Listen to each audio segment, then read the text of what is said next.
सूफी को इल्म लादुन्नी हुंदा है। अल्लाह सुबहानहू तआला ने उन्होंने ऐसे ਸਕੰਜੇ 'ਚ बना के भेजिया हुंदा है। सूफी जिहड़ा है वो बनदा नहीं, बनिया बनाया आंदा वे, वली भी बनिया बनाया आंदा वे, तो चीज़ बाकी होर सिलसिले से नाल चलते रहंदे ने। बाबा जी ਤੁਹਾਨੂੰ ਵੈਸੇ ਕਦੋਂ ਪਹਿਲੇ ਪਤਾ ਲੱਗਾ ਕਿ ਤੁਹਾਡੇ ਅੰਦਰ ਇੱਕ ਜਿਹੜੀ ਰੂਹਾਨੀਅਤ ਵੱਲ ਸ਼ਮਾ ਬਲਦੀ ਹੈ ਵੀ ਸਗੋਂ ਫਲ ਤੁਹਾਡਾ ਜਗਾਉ ਹੈ ਬਚਪਨ ਚ ਪਤਾ ਲੱਗਿਆ ਜਾਂ ਬਾਣੀ गुजारिश ये लागां होंदियां ने सुगरा साहिबा, ये लागां लगियां होंदियां जां दही नूं लाग लगदी है। ये उही लागां होंदियां ने ਜਿਹੜੀਆਂ फसलां नूं लागां लगदियां ने। ये कर्मां वाले हत्थां नाल लागां लगियां होंदियां ने ते बुढ़ियां दे हत्थ दियां लागां लगियां होंदियां ने। ये बूटे उन्हां दे हत्थ दे लगे हुंदे ने ते अल्लाह ताला ने मेरी लाग भी किसी अच्छे हत्थां नाल लग गई सी जी। और मेरा भी ताल्लुक कुछ नफीस किस्म के लोगों नाल सी, नफीस जे एक शहर के नाल सी, अहले अदब के नाल सी ताल्लुक।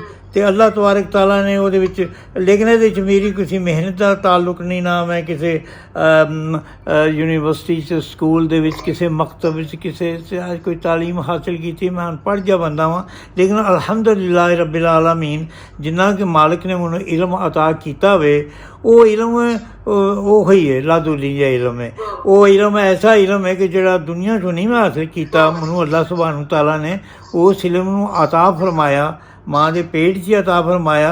और मेरे छोटिया होंदे ही ऐसिया चीज़ां मौजूद सन मेरे च जिहड़ियां सिक्खियां नहीं मैं किसी कोलों, ना किसी मकतब कोलों, ना किसी चीज़ कोलों, लेकिन एक सोहबत नसीब ज़रूर हुई अहले इल्म दी, अहले नज़र दी और अहले अपना शऊर दी, उन्हां दी सोहबत नसीब हुई, उन्हां दी खिदमत करन दे नाल ये चीज़ां नसीब होईयां।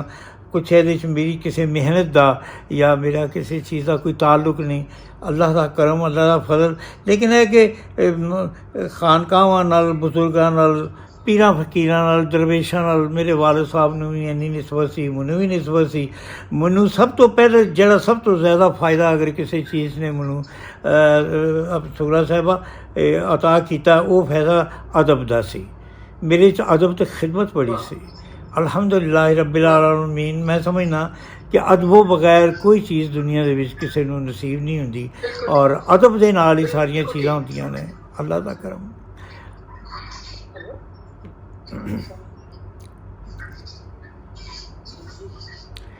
जी। अच्छा जी बाबा जी जी ਤੁਹਾਡੀ ਜ਼ਾत च हलीमी और अदब ਦਾ ਸਭ ਤੁਸੀਂ ਕਿਹਾ ਕਿ ਇਹ ਸਾਰੀ ਦੁਨੀਆ ਜਾਣਦੀ ਹੈ, और ਤੁਸੀਂ ਹਮੇਸ਼ਾ ਆਪਣੇ ਆਪ ਨੂੰ ਸਭ ਦੇ ਸਾਹਮਣੇ ਜਿਸ ਤਰ੍ਹਾਂ ਹਲੀਮੀ ਨਾਲ ਪੇਸ਼ ਕਰਦੇ ਹੋ, ਬਾਕੀ ਆਪਣੇ ਜੂਨੀਅਰਸ ਦਾ, ਬੱਚਿਆਂ ਦਾ ਵੀ ਇਤਰਾਮ ਕਰਦੇ ਹੋ, ਤੇ ਸਭ ਤੇ ਵਾਜ਼ਿਹ ਹੈ। ਤੇ ਬਾਬਾ ਜੀ ਇਹ ਜਿਹੜੇ ਤੁਸੀਂ ਨੇ ਤਸਵੁਫ ਦੇ ਜਿਹੜੇ ਤੁਹਾਡੀ ਜਿਹੜੀ ਤਸਵਰਾਤ ਦੇ ਤਸਵੁਫ ਦੇ ਹਵਾਲੇ ਨਾਲ ਜੋ ਕੋਈ ਤੁਸੀਂ ਅਚੀਵ ਕੀਤਾ, ਉਹਨੂੰ ਤੁਸੀਂ ਅਦਬ ਚ ਸੋਚਿਆ ਕਿ ਅਦਬ ਦੇ ਰਾਹੀਂ ਨੂੰ ਮੈਂ ਲੋਕਾਂ ਤੱਕ ਲੈ ਕੇ ਆਵਾਂ। सुगरा साहिबा, मैं मेरी ज़िंदगी दे विच किसी करीने दी और किसी तरतीब दी और किसी अपना ज़ाबते दा सिलसिला नहीं रहा। सूफी कोल, दरवेश कोल, मुलामती कोल इन्हां चीज़ां दा कोई तसव्वुर नहीं हुंदा। असीं सिर्फ एक चीज़ जानते हैं कि साडा जिहड़ा मखदूम है वो साढ़े तो खुश किस तरह रहे, और अल्लाह की मखलूक जिहड़ी है असी उन्हां दे किस तरीके दे नाल उन्हां दे काम आ सकने आ। और इस लाइन दे विच अपने आप नूं सब तो नीवां कर लेना, सब तो छोटा समझ लेना अपने आप नूं, और सब दा खादम समझ लेना, ये कोई चीज़ है। ये चीज़ जिहड़ी असी ज़्यादा लम्मा गल्लां नहीं जानते, इक्को ही गल जानते हैं कि अदब जिहड़ा है ना ये कायम रखो, और इखलास जिहड़ा है इनू कायम रखो, एहसास जिम्मेदारी नू महसूस करो, और हमेशा साहिबुल राय बनो। और ये समझो कि मेरी ज़िंदगी दे जिन्ने भी रिश्ते ने, जिन्ने भी नाते ने, और जिन्ने भी ताल्लुक जुड़ते हैं वो अल्लाह की मखलूक नाल जुड़ते हैं। और इन्हां दे विच अगर मैं कोई खूबी पैदा करना चाहवां या इन्हां दे विच अगर मैं कोई खूबसूरती पैदा करना चाहवां तो अदब नाल ते इखलास नाल ते मेहनत नाल होवेगी। मेरा जिंदगी का ਸਾਰੀ ਜ਼ਿੰਦਗੀ ਦਾ ਇੰਝ ਹੀ ਰਿਹਾ ਹੋਵੇ। ਮੈਨੂੰ ਅੱਲਾਹ ਸੁਬਹਾਨਹੁ ਤਾਲਾ ਨੇ ਦੀਨ ਦੁਨੀਆ ਦੀ ਹਰ ਚੀਜ਼ ਤੋਂ ਨਵਾਜ਼ਿਆ, ਲੇਕਿਨ ਯਕੀਨ ਕਰੋ ਕਿ ਮੈਂ ਇੱਕ ਕਦਾਮਤ ਪਸੰਦ ਇਨਸਾਨ ਹਾਂ। ਮੈਂ ਆਪਣੀ ਜ਼ਿੰਦਗੀ ਦੇ ਵਿੱਚ ਸੈਯਦ ਅਤਾਉੱਲਾ ਸ਼ਾਹ ਬੁਖਾਰੀ ਰਹਿਮਤੁल्लाह ਅਲੈਹ ਦੇ ਨਾਲ ਜੁੜਿਆ ਰਿਹਾ। ਉਹਨਾਂ ਤੋਂ ਲੈ ਕੇ ਤੇ ਬਾਬਾ ਜੀ ਅਸ਼ਫਾਕ ਸਾਹਿਬ ਕੋਲ, ਸ਼ਹਾਬ ਸਾਹਿਬ ਨਾਲ, ਔਰ ਮਾਂ ਜੀ ਬਾਨੋ ਕੁਦਸੀਆ ਨਾਲ, ਮੁਮਤਾਜ਼ ਸਾਹਿਬ ਨਾਲ। ਇਹ ਮੇਰੇ ਉਹ ਬਜ਼ੁਰਗ ਨੇ ਕਿ ਜਿਨ੍ਹਾਂ ਕੋਲ ਮੈਂ ਥੋੜ੍ਹੀ ਨਹੀਂ ਆਪਣੀ ਅਗਰ ਮੈਂ ਕਹਿ ਸਕਣਾ ਕਿ ਮੈਂ ਤਕਮੀਲ ਜ਼ਾਤ ਕੀਤੀ ਥੋੜ੍ਹੀ ਜਿੰਨੀ ਆ ਕੇ। ਫਿਰ ਤੁਹਾਡੇ ਜੇ ਅੱਛੇ ਲੋਕ, ਇਲਮਦਾਰ ਲੋਕ, ਜਿਨ੍ਹਾਂ ਕੋਲ ਅਦਬ ਸੀ, ਜਿਨ੍ਹਾਂ ਕੋਲ ਮਿਹਨਤ ਸੀ, ਜਿਨ੍ਹਾਂ ਕੋਲ ਇਖਲਾਸ ਸੀ, ਜਿਨ੍ਹਾਂ ਕੋਲ ਇੱਕ ਜਜ਼ਬਾ ਸੀ ਅੱਲਾਹ ਦੀ ਮਖਲੂਕ ਦੀ ਖਿਦਮਤ ਕਰਨ ਦਾ, ਫਿਰ ਉਹਨਾਂ ਨਾਲ ਉਹਨਾਂ ਦੀਆਂ ਅਨਾਇਤ ਵਿੱਚ ਬੇਸ਼ੁਮਾਰ ਰਹੀਆਂ ਨੇ। ਤੁਸੀਂ ਆਪ ਹੀ ਦੇਖ ਲਓ ਕਿ ਮੈਂ ਤੁਹਾਡੇ ਇੰਨੇ ਕੁ ਪ੍ਰੋਗਰਾਮ ਕੀਤੇ ਨੇ, ਤੁਸੀਂ ਮੈਨੂੰ ਇੰਨੀ ਕੁ ਇੱਜ਼ਤ ਦਿੱਤੀ ਹਰ ਜਗ੍ਹਾ 'ਤੇ, ਹਮੇਸ਼ਾ ਤੁਸੀਂ ਮੈਨੂੰ ਮਹਿਮਾਨ ਖੁਸੂਸੀ ਬਣਾਇਆ, ਤੁਸੀਂ ਦਰਮਿਆਨ ਹੀ 'ਚ ਪਾਇਆ। ਔਰ ਮੇਰੇ ਇਰਦ ਗਿਰਦ ਬੈਠੇ ਤੇ ਵੀ ਸਾਰੇ ਮੇਰੇ ਆਪਣੇ ਬੱਚੇ ਨੇ, ਕਿਸੇ ਨਾ ਕਿਸੇ ਹਵਾਲੇ 'ਚ ਮੇਰੇ ਨਾਲ ਜਾਣਦੇ ਨੇ, ਲੇਕਿਨ ਮੈਂ ਸਮਝਦਾ ਕਿ ਸਾਰੇ ਮੇਰੇ ਤੋਂ ਵੱਡੇ, ਸਭ ਤੋਂ ਮੇਰੇ ਤੋਂ ਅੱਛੇ, ਸਭ ਤੋਂ ਮੇਰੇ ਤੋਂ ਜ਼ਿਆਦਾ ਪੜ੍ਹੇ ਲਿਖੇ। ਬਸ ਇਹ ਕੋਈ ਚੀਜ਼ ਹੈ, ਮੇਰਾ ਨੀਵਾਂ ਰਹਿਣਾ, ਮੇਰਾ ਬਾਅਦਬ ਹੋਣਾ, ਮੇਰਾ ਮਿਟਿਆ ਦਾ ਰਹਿਣਾ, ਮੇਰਾ ਗੁੰਮਸੁਮ ਰਹਿਣਾ ਔਰ ਮੇਰਾ ਪੁਰਕਨਾਤ ਰਹਿਣਾ, ਮੈਂ ਸਮਝਦਾ ਕਿ ਇਹੀ ਮੇਰੀ ਸਭ ਤੋਂ ਵੱਡੀ ਮਤਾ ਹੈ ਜੀ। ਬਿਲਕੁਲ ਬਾਬਾ ਜੀ, ਜਿਹੜਾ ਇਨਸਾਨ ਦੀ ਮੇਰਾ ਖੂਬੀ ਵੀ ਹੈ ਜਾਂ ਸੂਫੀ ਦੀ ਵੀ, ਸਾਡੀ ਜ਼ਾਤ 'ਚ ਵੀ ਅਸੀਂ ਦੇਖਿਆ ਕਿ ਅੱਲਾਹ ਨੇ ਤੁਹਾਡੇ 'ਤੇ ਬੜਾ ਕਰਮ ਕੀਤਾ ਹੈ ਔਰ ਇਲਮ ਅਤਾ ਕੀਤਾ ਹੈ, ਮਾਰਫਤ ਦਿੱਤੀ ਹੈ, ਸਭ ਤੋਂ ਵੱਡੀ ਗੱਲ ਹੈ। ਤੇ ਇਸ ਦੇ ਬਾਵਜੂਦ ਤੁਹਾਡਾ ਜਿਹੜਾ ਅੰਦਾਜ਼ ਹੁੰਦਾ ਹੈ ਉਹ ਤਾਲਿਬ ਇਲਮ ਵਾਲਾ ਹੁੰਦਾ ਹੈ, ਔਰ ਤੁਸੀਂ ਨਵੇਂ ਜਿਹੜੇ ਸਕੂਲ ਦੇ ਬੱਚੇ ਨੇ ਉਹਨਾਂ ਨੂੰ ਵੀ ਕਹਿ ਰਹੇ ਹੁੰਦੇ ਹੋ ਕਿ ਤੂੰ ਰਸਤੇ ਇੰਝ ਕਰ, ਮੈਂ ਤੁਹਾਨੂੰ ਮੁਖਤਲਿਫ ਪ੍ਰੋਗਰਾਮਾਂ 'ਚ ਦੇਖੇ, ਔਰ ਇਹ ਵੱਡਾਪਨ ਹੁੰਦਾ ਬੰਦੇ ਦਾ। ਅਸੀਂ ਅੱਜ ਦੇ ਦੌਰ 'ਚ ਅਗਰ ਇਹ ਦੇਖੀਏ, ਪੁਰਾਣੇ ਦੌਰ 'ਚ ਤੁਸੀਂ ਦੇਖੋ ਕਿ ਜਿਹੜੇ ਸੂਫੀਆ ਨੇ ਉਹਨਾਂ ਦਾ ਤਾਲੁਕ ਖਾਨਕਾਵਾਂ ਨਾਲ, ਗਾਵਾਂ ਨਾਲ ਸੀ। ਅੱਜ ਦੇ ਦੌਰ 'ਚ ਅਸੀਂ ਕਿਸੇ ਸੂਫੀ ਨੂੰ ਕਿਸ ਤਰ੍ਹਾਂ ਪਹਿਚਾਣ ਸਕਦੇ ਹਾਂ? ਤੁਹਾਡੇ ਖਿਆਲ 'ਚ ਸੂਫੀ ਕੀ ਮਤਲਬ ਹੈ ਕਿ ਉਹਦਾ ਤਾਰਫ ਜਾਂ ਉਹਦਾ ਅਸੀਂ ਉਹਨੂੰ ਕਿਸ ਤਰ੍ਹਾਂ ਪਹਿਚਾਣ ਸਕਦੇ ਹਾਂ ਕਿ ਸੂਫੀ ਹੈ ਬੰਦਾ? ਮੈਂ ਕਰਦ ਕਰਾਂ, ਬੜੀ ਖੂਬਸੂਰਤ ਗੱਲ ਕੀਤੀ ਹੈ ਆਪਣੀ ਸੋਚ ਦੇ ਮੁਤਾਬਿਕ। ਆਪਣੀ ਸੋਚ, ਜਿੰਨਾ ਤੁਹਾਡੀ ਸੋਚ ਬੜੀ ਖੂਬਸੂਰਤ ਹੈ, ਇੰਝ ਗੱਲ ਵੀ ਤੁਸੀਂ ਬੜੀ ਖੂਬਸੂਰਤ ਕੀਤੀ ਹੈ।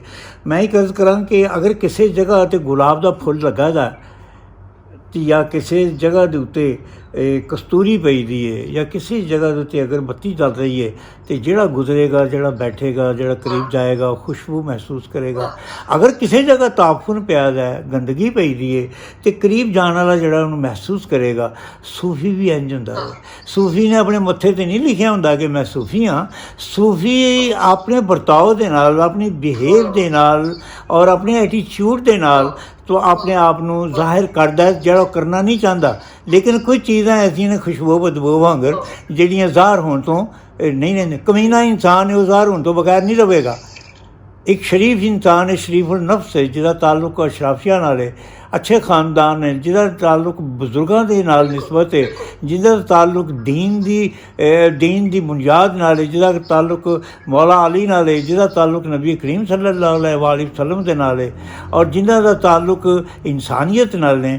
ਉਹ ਆਪਣੀ ਖੂਹ ਤੋਂ, ਆਪਣੀ ਖੁਸ਼ਬੂ ਤੋਂ, ਆਪਣੀ ਬਿਹੇਵ ਤੋਂ, ਉੱਠਣ ਤੋਂ, ਬੈਠਣ ਤੋਂ, ਦੇਖਣ ਤੋਂ, ਚਾਲਣ ਤੋਂ, ਹਰ ਚੀਜ਼ ਤੋਂ ਉਹ ਆਪਣਾ ਤਾਰਫ ਉਹਨਾਂ ਕੋਲੋਂ ਹੋ ਜਾਂਦਾ ਜੋ ਨਹੀਂ ਚਾਹੁੰਦੇ। ਲੇਕਿਨ ਇਹਦੇ ਬਾਵਜੂਦ ਵੀ ਕਸਤੂਰੀ ਅਤੇ ਮੁਸ਼ਕ ਜੀ ਇਹ ਕਦੇ ਵੀ ਛੁਪੇ ਨਹੀਂ ਰਹਿ ਸਕਦੇ।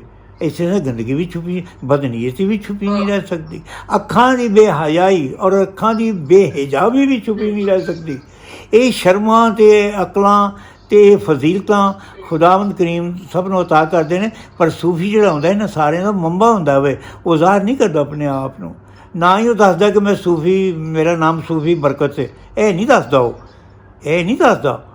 ਪੀਰ ਆਪਣੇ ਨਾਲ ਜ਼ਰੂਰ ਪੀਰ ਲਿਖ ਲੈਂਦਾ ਹੈ। ਸੂਫੀ ਕਹਿੰਦਾ ਯਾਰ ਮੈਂ ਦਰਵੇਸ਼ ਜਿਹਾ ਬੰਦਾ ਅਤੇ ਮੇਰੇ ਕੋਲ ਕੁਛ ਨਹੀਂ ਹੈ, ਐਸੀਆਂ ਚੀਜ਼ਾਂ ਨੇ, ਬਸ ਅੱਲਾਹ ਤਾਲਾ ਸਾਰਿਆਂ ਦਾ ਭਲਾ ਕਰੇ, ਸਭ ਦੀ ਖੈਰ, ਸਭ ਦਾ ਭਲਾ। ਅਤੇ ਅਸੀਂ ਲੋਕ ਦੇਖੋ ਭਗਤ ਕਬੀਰ ਸਨ, ਅਸੀਂ ਬੜੀਆਂ ਮਿਸਾਲਾਂ ਦੇ ਸਕਦੇ ਹਾਂ ਆਪਣੀਆਂ ਵੀ। ਅਤੇ ਮੈਂ ਉਹਨਾਂ ਦੀ ਮਿਸਾਲ ਦੇਣਾ ਵਾਂ ਕਿ ਜਿਹੜੇ ਲੋਕ ਜਿਨ੍ਹਾਂ ਨੂੰ ਅਸੀਂ ਸਮਝਦੇ ਹਾਂ ਕਿ ਸ਼ਾਇਦ ਉਹਨਾਂ ਦਾ ਤਾਲੁਕ ਸਾਡੇ ਮਸਲਕ ਨਾਲ ਜਾਂ ਮਜ਼ਹਬ ਨਾਲ ਨਹੀਂ ਸੀ, ਲੇਕਿਨ ਦੇਖੋ ਕਿ ਉਹਨਾਂ ਦੇ ਵਿੱਚ ਕੈਸੀਆਂ ਖੂਬੀਆਂ ਸਨ। ਬਾਬਾ ਨਾਨਕ ਗੁਰੂ ਸਰਕਾਰ 'ਚ ਕੈਸੀਆਂ ਖੂਬੀਆਂ ਸਨ। ਉਹ ਆਪਣੇ ਆਪ ਨੂੰ ਇਹ ਨਹੀਂ ਸਨ ਕਹਿੰਦੇ ਕਿ ਅਸੀਂ ਹਿੰਦੂ ਹਾਂ ਜਾਂ ਮੁਸਲਮਾਨ ਹਾਂ ਜਾਂ ਫਲਾਣਾ ਤਾਲੁਕ। ਉਹ ਕਹਿੰਦੇ ਸਨ ਬਾਬਾ ਅਸੀਂ ਸੇਵਕ ਹਾਂ ਤੁਹਾਡੇ, ਅਸੀਂ ਤੁਹਾਡੇ ਸੇਵਕ ਹਾਂ। ਸਾਡੇ ਨਬੀ ਕਰੀਮ ਸੱਲੱਲਾਹੁ ਅਲੈहि ਵਸੱਲਮ ਵੀ ਉਹੀ ਨੇ, ਸਾਡਾ ਰੱਬ ਵੀ ਉਹੀ ਹੈ, ਸਾਡੀ ਇਨਸਾਨੀਅਤ ਹੈ। ਉਹਦੀ ਵਜ੍ਹਾ ਕਿ ਸਭ ਤੋਂ ਵੱਡਾ ਦੁਨੀਆ ਦੇ ਵਿੱਚ ਜਿਹੜਾ ਮਜ਼ਹਬ ਹੈ ਉਹ ਇਨਸਾਨੀਅਤ ਹੈ। ਇਸੇ ਵਾਸਤੇ ਨਬੀ ਕਰੀਮ ਸੱਲੱਲਾਹੁ ਅਲੈहि ਵਸੱਲਮ ਦੀ ਪੁਰਫਜ਼ੀਲਤ ਸ਼ਖਸੀਅਤ ਜਿਹੜੀ ਹੈ ਉਹਨਾਂ ਦੇ ਨਾਲ ਇੱਕ ਲਫ਼ਜ਼ ਬੜਾ ਖੂਬਸੂਰਤ ਜੁੜਦਾ ਹੈ। ਉਹਨਾਂ ਨੂੰ ਜਿਸ ਲਈ ਇਨਸਾਨ ਕਹਿੰਦੇ ਨਾ, ਉਹ ਮੁਹਸਨ ਇਨਸਾਨੀਅਤ ਵੀ ਨੇ। ਇੱਥੋਂ ਵੱਡਾ ਇਜ਼ਾਜ਼ ਕੀ ਹੋ ਸਕਦਾ ਹੋਰ ਕਿਸੇ ਵਾਸਤੇ ਕਿ ਮੁਹਸਨ इंसानियत। और इंसानियत ਦੇ ਵਿੱਚ तमाम मज़ाहब, तमाम अकायद और तमाम सोचां, तमाम फिक्रां, तमाम मकतबे फिक्र ਜਿਹੜੇ ਨੇ ਉਹਦੇ ਵਿੱਚ ਸ਼ਾਮਲ ਨੇ। ਜਿਹੜਾ सूफी ਜਿਹੜਾ ਹੁੰਦਾ ਹੈ ਉਹ ਅੱਲਾ ਦਾ ਬੰਦਾ ਹੁੰਦਾ ਹੈ। ਜੀ जी बहुत ही अच्छी खूबसूरती ये वाकया था कि सूफी एक ਅਸੀਂ ਸਮਝਦੇ ਹਾਂ ਕਿ ਸਾਡੇ ਸਾਹਮਣੇ ਇੱਕ ਹਸਤੀ ਹੈ। ਉਹ ਨਹੀਂ ਕਹਿੰਦਾ ਕਿ ਮੇਰੇ ਕੋਲ ਬੜਾ ਇਲਮ ਹੈ, ਮੇਰੇ ਕੋਲ ਬੜੀ ਮਾਰਫਤ ਹੈ, ਬਲਕਿ ਉਹਦਾ ਅਮਲ ਬੋਲਦਾ ਹੈ, ਉਹਦਾ ਰਵੱਈਆ ਬੋਲਦਾ ਹੈ। ਉਸ ਅਮਲ ਤੇ ਰਵੱਈਏ ਤੋਂ ਲੋਕ ਮੁਤਾਸਰ ਹੁੰਦੇ ਨੇ, ਦੇਖੀ ਬੜੇ ਟੁੱਟਦੇ ਨੇ। ਔਰ ਦੂਸਰੀ ਗੱਲ ਤੁਸੀਂ ਦੱਸੀ, ਉਹ ਇੱਕ ਅਜੀਬ ਜਿਹਾ ਤੁਸੀਂ ਦੱਸੀ ਕਿ ਮੈਂ ਨੂੰ ਮਾਰਨਾ, ਆਪਣੀ ਬਹਿਨ ਨੂੰ ਮਾਰਨਾ ਬੜੀ ਵੱਡੀ ਗੱਲ ਹੁੰਦੀ ਹੈ। ਅੱਛਾ ਬਾਬਾ ਜੀ, ਅਸੀਂ ਤਸਵੁਫ ਦੀ ਬੁਨਿਆਦ ਅਗਰ ਜਾਣਨਾ ਚਾਹੀਏ, ਤਸਵੁਫ ਦੀ ਬੁਨਿਆਦ ਕੀ ਹੈ? इखलास। ਕੁਰਾਨ ਪਾਕ ਦੀ ਬੁਨਿਆਦ ਜਿਹੜੀ ਹੈ ਸੂਰਾ ਇਖਲਾਸ ਹੈ। ਹਰ ਵਕਤ ਦੇ ਵਿੱਚ ਤੁਸੀਂ ਫਰਾਇਜ਼ ਹੋਣ, ਆਪਣਾ ਸੁਨਨਤ ਹੋਵੇ, ਨਵਾਫਿਲ ਹੋਣ, ਤਹੱਜੁਦ, ਕੋਈ ਵੀ ਚੀਜ਼ ਹੋਵੇ, ਫਰਜ਼ੀ ਕੋਈ ਇਬਾਦਤ ਹੋਵੇ, ਸੂਰਾ ਇਖਲਾਸ ਬਗੈਰ ਕੰਮ ਬਣਦਾ ਹੀ ਨਹੀਂ। ਚਾਹੇ ਉਹ ਬੱਚੇ ਦੀ ਪੈਦਾਇਸ਼ ਦਾ ਵਕਤ ਹੋਵੇ, ਚਾਹੇ ਇਨਸਾਨ ਦੇ ਰੁਖਸਤ ਦਾ ਵਕਤ ਹੋਵੇ, ਚਾਹੇ ਨਿਕਾਹ ਦਾ ਵਕਤ ਹੋਵੇ, ਸੂਰਾ ਇਖਲਾਸ ਪੜ੍ਹਿਆਂ ਬਗੈਰ ਕੰਮ ਬਣਦਾ ਹੀ ਕੋਈ ਨਹੀਂ। ਔਰ ਸੂਰਾ ਇਖਲਾਸ ਜਿਹੜੀ ਉਹ ਕੁਰਾਨ ਪਾਕ ਦਾ ਝੂਮਰ ਹੈ। ਇਸ ਹਿਸਾਬ ਨਾਲ ਉਹਦੇ ਵਿੱਚ ਅੱਲਾਹ ਸੁਬਹਾਨਹੁ ਤਾਲਾ ਨੇ ਖਾਲਸ ਹੋਣ ਦੀ ਤਰਕੀਬ ਦੱਸੀ ਹੈ ਸੂਰਾ ਇਖਲਾਸ। ਔਰ ਇਖਲਾਸ ਜਿਹੜਾ ਹੈ ਇਹ ਇੱਕ ਬੁਨਿਆਦ ਹੈ।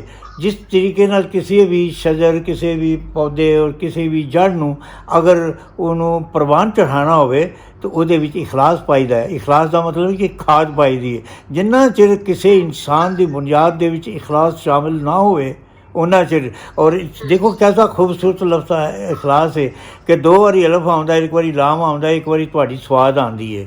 ਹੈਂ ਜੀ, ਹਾਂਜੀ। ਮੈਨੂੰ ਸੁਬਹ ਸਾਦਕ ਇਸ ਲਈ ਪਸੰਦ ਹੈ, ਸੁਬਹ ਸਾਦਕ ਇਸ ਵਾਸਤੇ ਪਸੰਦ ਹੈ ਕਿ ਉਹਦੇ ਦੋ ਸਵਾਦਾਂ ਆਉਂਦੀਆਂ ਨੇ। ਸੁਗਰਾ ਸਤਫ ਉਹਨੂੰ ਇਸ ਵਾਸਤੇ ਪਸੰਦ ਹੈ ਇਹਦੇ ਵਿੱਚ ਦੋ ਸਵਾਦਾਂ ਆਉਂਦੀਆਂ ਨੇ ਜੀ। ਔਰ ਲਫ਼ਜ਼ ਸਾਲਿਆ ਇਸ ਲਈ ਪਸੰਦ ਹੈ ਕਿ ਇਹਦੀ ਸਵਾਦ। ਔਰ ਸੱਲੱਲਾਹੁ ਅਲੈਹਿ ਵਸੱਲਮ ਸਵਾਦ ਤੋਂ ਹੀ ਸ਼ੀਨ ਹਾਂਜੀ ਸ਼ੁਰੂ ਹੁੰਦਾ ਹੈ ਜੀ। तो अर्ज करने का मतलब है वे कि इखलास जेह्ड़े ये बुनियाद है। और इखलास नूं दिखाने की जरूरत नहीं होंदी, ये पसीने वांगर, जज्बात वांगर, सोचां वांगर खुद ब खुद महकदा बाहर निकलता। कि इखलास एक लफ्ज है लेकिन इहदे विच खालिसपन भी है, कमिटमेंट है, मोहब्बत है, मैं इहनूं मारना है और पूरी लगन नाल जुड़ना। ਜਦੋਂ ਪੂਰੀ लगन नाल बंदा जुड़दा है तो फिर ज़ाहिर है हासिल हुंदा है। बाबा जी दसो कि अजकल के दौर च बड़ी अफरा तफरी है, दुनिया च बदअमनी है। अगर से लोगों को बड़ियां डिग्रियां ने लेकिन लोगों के अंदर एक हिरस, दुश्मनी वो बढ़ती जा रही है। मतलब कौमां दे बारे नाल भी गल करिए, मुल्कां दे बारे नाल भी गल करिए ते तुसीं की समझदे हो कि इंसानियत जिहड़ी है वो असीं इस कायनात विच पूरी दुनिया च असीं पाकिस्तान दी गल नहीं करदे, क्या तसव्वुफ क्या बन सकदा है अमन ते रवादारी दा और पूरी दुनिया नूं जोड़न दा? रब दा एक खुंबा है ना पूरी दुनिया, बेशक ते उस हवाले नाल तसव्वुफ जिहड़ा है वो कितना मुआवन हो सकदा है? मैं एक अर्ज करा, बड़ा अच्छा क्वेश्चन कीता तुसी। ਅਸੀਂ ਵਾਕਈ ਅੱਲਾਹ ਸੁਬਹਾਨਹੁ ਤਾਲਾ ਦਾ ਇੱਕ ਕੁਨਬਾ ਵਾਂ। ਅਸੀਂ ਉਹਨਾਂ ਦੀ ਇੱਕ ਕ੍ਰੀਏਸ਼ਨ ਹਾਂ, ਅਸੀਂ ਉਹਨਾਂ ਦੀ ਮਖਲੂਕ ਹਾਂ। ਜਿਸ ਤਰ੍ਹਾਂ ਕਾਇਨਾਤ ਦੇ ਵਿੱਚ ਦੀਗਰ ਮਖਲੂਕਾਤ ਨੇ, ਇਸ ਤਰ੍ਹਾਂ ਵੀ ਅੱਲਾਹ ਸੁਬਹਾਨਹੁ ਤਾਲਾ ਦੀ ਮਖਲੂਕ ਹਾਂ। ਲੇਕਿਨ ਸਾਡੇ ਨਾਲ ਇੱਕ ਲਫ਼ਜ਼ ਲਿਖਿਆ ਦਾ ਲਗਾ ਦਾ ਅਸ਼ਰਫ ਦਾ। ਅਸੀਂ ਅਸ਼ਰਫੁਲ ਮਖਲੂਕਾਤ ਹਾਂ। ਜਿਸ ਵਕਤ ਅਸੀਂ ਅਸ਼ਰਫ ਮਖਲੂਕਾਤ ਹੋਵਾਂਗੇ ਅਤੇ ਫਿਰ ਸਾਨੂੰ ਦੁਨੀਆ ਦੀ ਪੂਰੀ ਨਿਜ਼ਾਮਤ ਦਾ, ਕਾਇਨਾਤ ਦੀ ਦੂਸਰੀ ਮਖਲੂਕਾਤ ਦੀ ਉਹਨਾਂ ਨੂੰ ਕਾਬੂ ਰੱਖਣ ਦਾ ਔਰ ਉਹਨਾਂ ਦੀ ਨਿਜ਼ਾਮਤ ਪੈਦਾ ਕਰਨ ਦਾ ਵੀ ਸਾਡੇ ਵਿੱਚ ਜਜ਼ਬਾ ਉਦੋਂ ਮੌਜੂਦ ਹੋਣਾ ਚਾਹੀਦਾ ਹੈ। ਅਸੀਂ ਅਸ਼ਰਫੁਲ ਮਖਲੂਕਾਤ ਹੈ। ਇਹ ਚੰਦ ਸੂਰਜ ਨੂੰ ਉਹ ਅਸ਼ਰਫੁਲ ਮਖਲੂਕਾਤ ਨਹੀਂ, ਉਹਨੂੰ ਸਾਡੇ ਤਾਬੇ ਚੱਲਣਾ ਚਾਹੀਦਾ। ਦੁਨੀਆ ਦੇ ਨਿਜ਼ਾਮ ਨੂੰ ਮੋਮਨ ਦੀ ਜਮੂਜ ਦੇ ਉੱਤੇ ਚੱਲਣਾ ਚਾਹੀਦਾ ਹੈ, ਇਸ਼ਾਰੇ ਅਬਰੂ 'ਤੇ ਚੱਲਣਾ ਚਾਹੀਦਾ ਹੈ।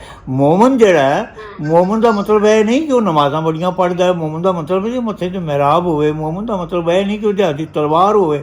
ਮੋਮਨ ਦਾ ਮਤਲਬ ਸਭ ਤੋਂ ਵੱਡੀ ਚੀਜ਼ ਹੈ ਵੇ ਕਿ ਉਹਦਾ ਸਭ ਤੋਂ ਪਹਿਲਾਂ ਇਹ ਹੈ ਕਿ ਉਹਦਾ ਇਹ ਈਮਾਨ ਹੋਵੇ ਕਿ ਮੇਰਾ ਪਾਲਣ ਵਾਲਾ ਕੀ ਹੈ ਔਰ ਮੇਰੀ ਤਖਲੀਕ ਦਾ ਮਕਸਦ ਕੀ ਹੈ। ਇਹ ਮੋਮਨ ਦੀ ਸਭ ਤੋਂ ਵੱਡੀ ਸ਼ਨਾਖਤ ਹੋਣੀ ਚਾਹੀਦੀ ਹੈ। ਅਸੀਂ ਬੀਏ ਮੁਸਲਿਮ ਆਪਣੇ ਆਪ ਦੇ ਵਿੱਚ ਉਹਨਾਂ ਖਸਲਤਾਂ ਨੂੰ, ਉਹਨਾਂ ਖੂਬੀਆਂ ਨੂੰ ਖ਼ਤਮ ਕਰ ਚੁੱਕੇ ਹਾਂ ਕਿ ਜਿਹੜੀ ਦੁਨੀਆ ਦੀ ਨਿਜ਼ਾਮਤ ਵਾਸਤੇ ਕਿਸੇ ਇਨਸਾਨ ਦੇ ਵਿੱਚ ਮੌਜੂਦ ਹੁੰਦੀਆਂ ਨੇ। ਸਰਦਾਰ ਬਣਨ ਵਾਸਤੇ, ਸਰਕਾਰ ਬਣਨ ਵਾਸਤੇ ਔਰ ਮੋਤਮਿਦ ਬਣਨ ਵਾਸਤੇ, ਵੱਡਾ ਬਣਨ ਵਾਸਤੇ ਵੱਡੀਆਂ ਖਸਲਤਾਂ ਦੀ ਜ਼ਰੂਰਤ ਹੈ, ਵੱਡੀਆਂ ਚੀਜ਼ਾਂ ਦੀ ਜ਼ਰੂਰਤ ਹੈ। ਅਫਸੋਸ ਹੈ ਕਿ ਅੱਜ ਉਮਾ ਮੁਸਲਮਾਨ ਜਿਹੜੀ ਹੈ ਉਹ ਆਪਣੀਆਂ ਇਹਨਾਂ ਚੀਜ਼ਾਂ ਤੋਂ ਫਾਰਗ ਹੁੰਦੀ ਜਾਂਦੀ ਹੈ ਔਰ ਇਹਨਾਂ ਚੀਜ਼ਾਂ ਨੂੰ ਛੱਡਦੀ ਜਾਂਦੀ ਹੈ। ਉਹ ਸਾਡੀਆਂ ਉਹਨਾਂ ਸਿਫਤਾਂ ਨੂੰ ਜਿਹੜੀਆਂ ਸੀ, ਮੈਂ ਤਾਂ 53-54 ਸਾਲ ਯੂਰਪ ਦੇ ਵਿੱਚ ਰਿਹਾ ਅਤੇ ਸਾਰੀ ਦੁਨੀਆ 'ਚ ਫਿਰਦਾ ਰਹਿਣਾ। ਮੇਰੇ ਤੋਂ ਜ਼ਿਆਦਾ ਕੌਣ ਜਾਣਦਾ ਕਿ ਦੁਨੀਆ ਵਿੱਚ ਉਮਤਾਂ ਕੀ ਨੇ, ਕੌਮਾਂ ਕੀ ਨੇ ਅਤੇ ਉਹਨਾਂ ਦੇ ਕਿਰਦਾਰ, ਉਹਨਾਂ ਦੀ ਬੁਨਿਆਦ ਦੇ ਵਿੱਚ ਕਿਹੜਾ ਕਿਰਦਾਰ ਜਿਹੜਾ ਇੱਕ ਉਹ ਕੀ ਕਿਰਦਾਰ ਅਦਾ ਕਰਦਾ। ਅਰਜ਼ ਕਰਨ ਦਾ ਮਤਲਬ ਹੈ ਕਿ ਅੱਜ ਅਸੀਂ ਇਸੇ ਵਾਸਤੇ ਦੁਨੀਆ 'ਚ ਰੁਸਵਾ ਔਰ ਪਸਵਾ ਵਾਂ ਕਿ ਸਾਡੇ ਵਿੱਚ ਉਹ ਚੀਜ਼ਾਂ ਜਿਹੜੀਆਂ ਨੇ ਉਹ ਖਤਮ ਹੋ ਚੁੱਕੀਆਂ ਨੇ। ਉਹ ਚੀਜ਼ਾਂ ਦੂਸਰਿਆਂ 'ਚ ਆ ਗਈਆਂ ਨੇ, ਸਾਡੇ ਵਿੱਚ ਖਾਲੀ ਹੁੰਦੀਆਂ ਜਾਂਦੀਆਂ ਨੇ, ਸਾਡੇ ਵਿੱਚ ਉਹ ਮੌਜੂਦ ਨਹੀਂ।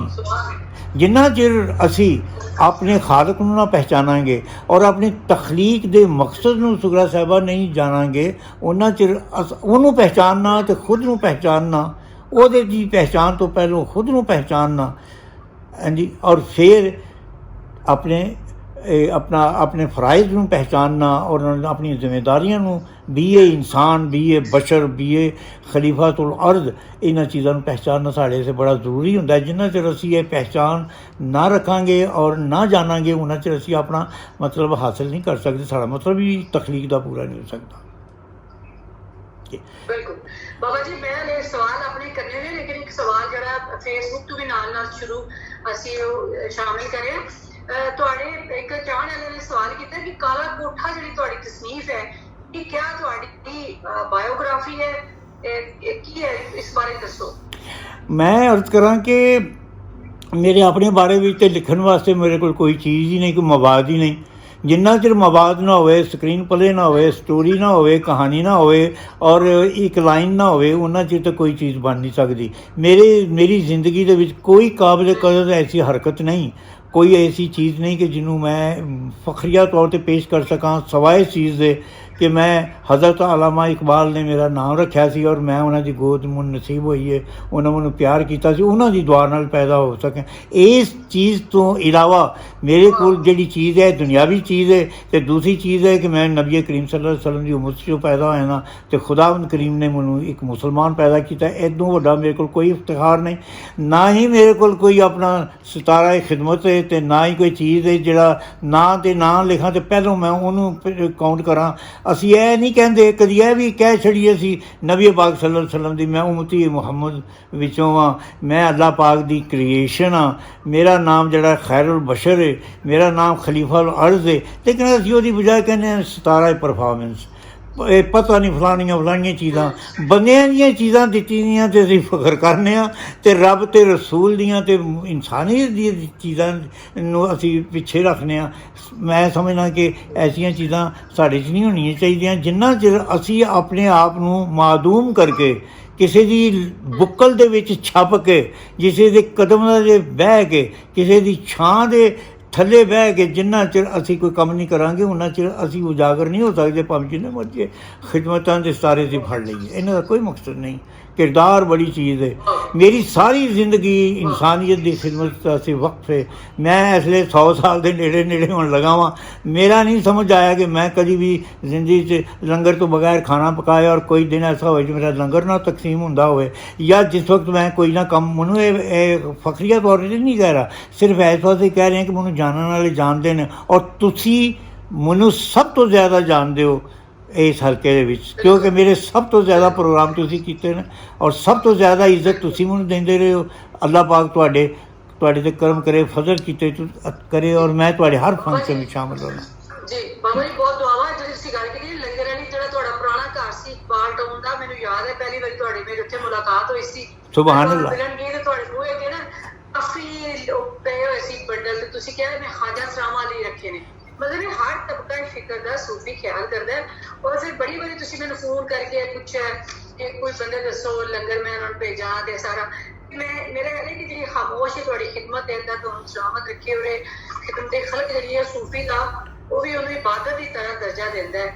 ਜੇ ਆਪਣੇ ਅਸੀਂ ਫਿਰ ਤਸੱਵੁਫ ਲਾਉਂਦੇ ਹਾਂ ਕਿ ਤੁਸੀਂ ਜਿਹੜੀ ਆਪਣੀ ਕਲਬੀ ਵਾਰਦਾਤ ਹੈ, ਮੌਲਾਨਾ ਰੂਮ ਤੇ ਕਹਿੰਦੇ ਨੇ ਕਿ ਇਨਸਾਨ ਜਿਹੜਾ ਹੈ ਉਹ ਇਹ ਮੁਹੱਬਤ ਦੀ ਵਾਰਦਾਤ ਜਾਂ ਕਲਬ ਦੀ ਵਾਰਦਾਤ ਨੂੰ ਬਿਆਨ ਨਹੀਂ ਕਰ ਸਕਦਾ ਲਫ਼ਜ਼ਾਂ 'ਚ, ਕਿਉਂਕਿ ਜਦੋਂ ਉਹ ਉਸ ਕੈਫੀਅਤ 'ਚ ਹੁੰਦਾ ਹੈ ਤੇ ਉਹ ਬਿਆਨ ਕਰਨ ਦੇ ਕਾਬਲ ਨਹੀਂ ਹੁੰਦਾ, ਉਦੋਂ ਬਾਹਰ ਨਿਕਲਦਾ ਤੇ ਫਿਰ ਉਹ ਉਸ ਤਰ੍ਹਾਂ ਨਹੀਂ ਕਰ ਸਕਦਾ। ਸੁਭਾਨ ਅੱਲਾਹ। ਲੇਕਿਨ ਕਿਆ ਇਹ ਤੁਸੀਂ ਕਹਿ ਸਕਦੇ ਹੋ ਕਿ ਤੁਹਾਨੂੰ ਇੱਕ ਕਲਬੀ ਵਾਰਦਾਤ ਜਿਹੜੀ ਹੈ, ਸੁਫਿਆਨਾ ਕਲਬੀ ਵਾਰਦਾਤ ਜਿਹੜੀ ਹੈ, ਇਹਦੇ ਬਾਰੇ 'ਚ ਕੋਈ ਗੱਲ ਕਰ ਸਕਦੇ ਹੋ?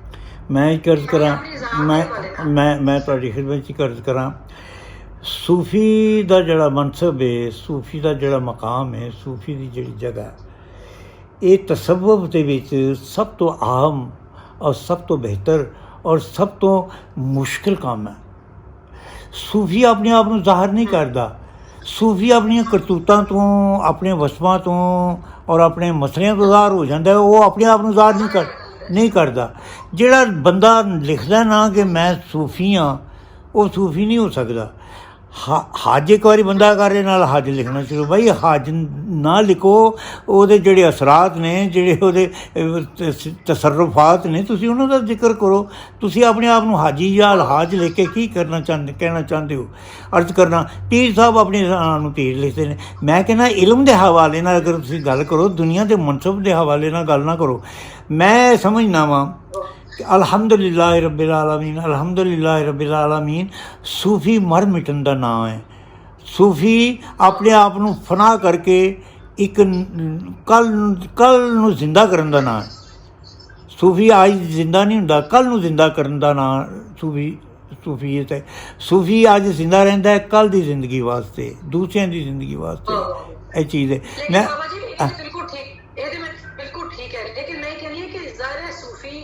मैं किस तगराक करता है, मुराकबा करता है, कंसंट्रेट करता है किसी एक जगह पे, और फिर उसका रब नाल राबता होंदा है, उसदी रूह दा रूहे मुतलक नाल राबता होंदा है, और उसदे बातन ते कुछ असरात मुरतब कीते जांदे ने।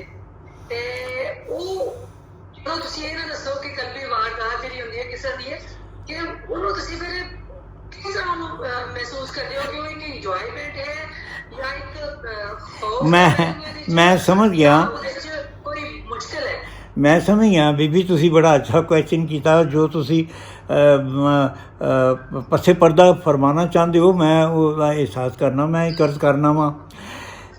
ਮੈਂ ਦੁਨੀਆ ਦਾ ਇੱਕ ਆਜਿਜ਼ ਤਰੀਨ ਔਰ ਖੁਸ਼ ਨਸੀਬ ਇਨਸਾਨ ਹਾਂ ਕਿ ਮੇਰੀ ਜ਼ਿੰਦਗੀ ਦੇ ਵਿੱਚ ਕੋਈ ਐਸੀ ਮਹਿਰੂਮੀ ਨਹੀਂ ਕਿ ਜਿਹਦਾ ਮੈਨੂੰ ਅਫਸੋਸ ਹੋਵੇ। एक चीज़। दूसरी चीज़ें मैनू खुदावंद करीम ने दीन और दुनिया च हर चीज़ अता फरमाई है। इन्हां चीज़ों मैं अपन किताबों के कुछ ना कुछ लिखा है। मैं इन्हां किताबों के जो कुछ लिखा वो सारियां मेरियां कलबी वारदातां ने।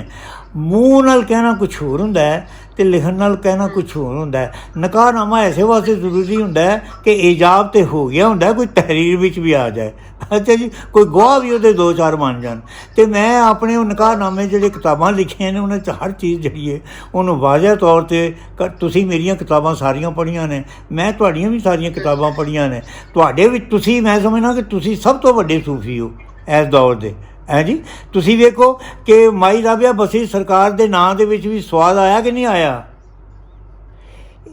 स्वाद आया। तुसीं ते तुहाडे विच ते दो स्वाद ने, दसो किड्डी स्वाद की गल है। बहुत शुक्रिया, सलामत रहो। अच्छा बाबा जी, सूफी ने जिस तरह ਅਸੀਂ ਪਹਿਲਾਂ ਵੀ ਗੱਲ ਕੀਤੀ, ਤੁਸੀਂ ਬੜੀ ਅੱਛੀ ਗੱਲ ਕੀਤੀ ਕਿ ਅਤਾ ਹੁੰਦਾ ਹੈ ਕੋਈ ਮਿਹਨਤ ਨਾਲ ਜਾਂ ਰਿਆਸਤਾਂ ਨਾਲ ਜਾਂ ਕੋਈ ਬਹੁਤ ਪੜ੍ਹਾਈ ਨਾਲ ਸਬੂਤ ਦਾ ਰੱਬ ਨੂੰ ਜਿਹੜਾ ਕਰਮ ਹੁੰਦਾ ਉਹ ਨਹੀਂ ਹੁੰਦਾ। ਇਹ ਤੇ ਕਰਮ ਹੈ ਔਰ ਪੈਦਾਇਸ਼ੀ ਤੌਰ ਤੇ ਬੰਦੇ ਦੇ ਅੰਦਰ ਰੱਖਿਆ ਜਾਂਦਾ ਹੈ। ਸੁਭਾਨ ਅੱਲਾਹ। ਰੱਬ ਨੇ ਲੋਕਾਂ ਕੋਲ ਕੰਮ ਲੈਣੇ ਨੇ ਨਾ, ਜਿਸ ਤਰ੍ਹਾਂ ਮੁਖਤਲਿਫ ਬੀਜ ਲਾਉਂਦਾ ਹੈ ਨਾ ਜਿਹੜਾ ਹਲ, ਐਸੇ ਤਰ੍ਹਾਂ ਰੱਬ ਨੇ ਵੀ ਮੁਖਤਲਿਫ ਕਿਸਮ ਦੇ ਬੰਦੇ ਪੈਦਾ ਕੀਤੇ ਨੇ, ਉਹਨਾਂ ਕੋਲ ਕੰਮ ਲੈ ਰਿਹਾ।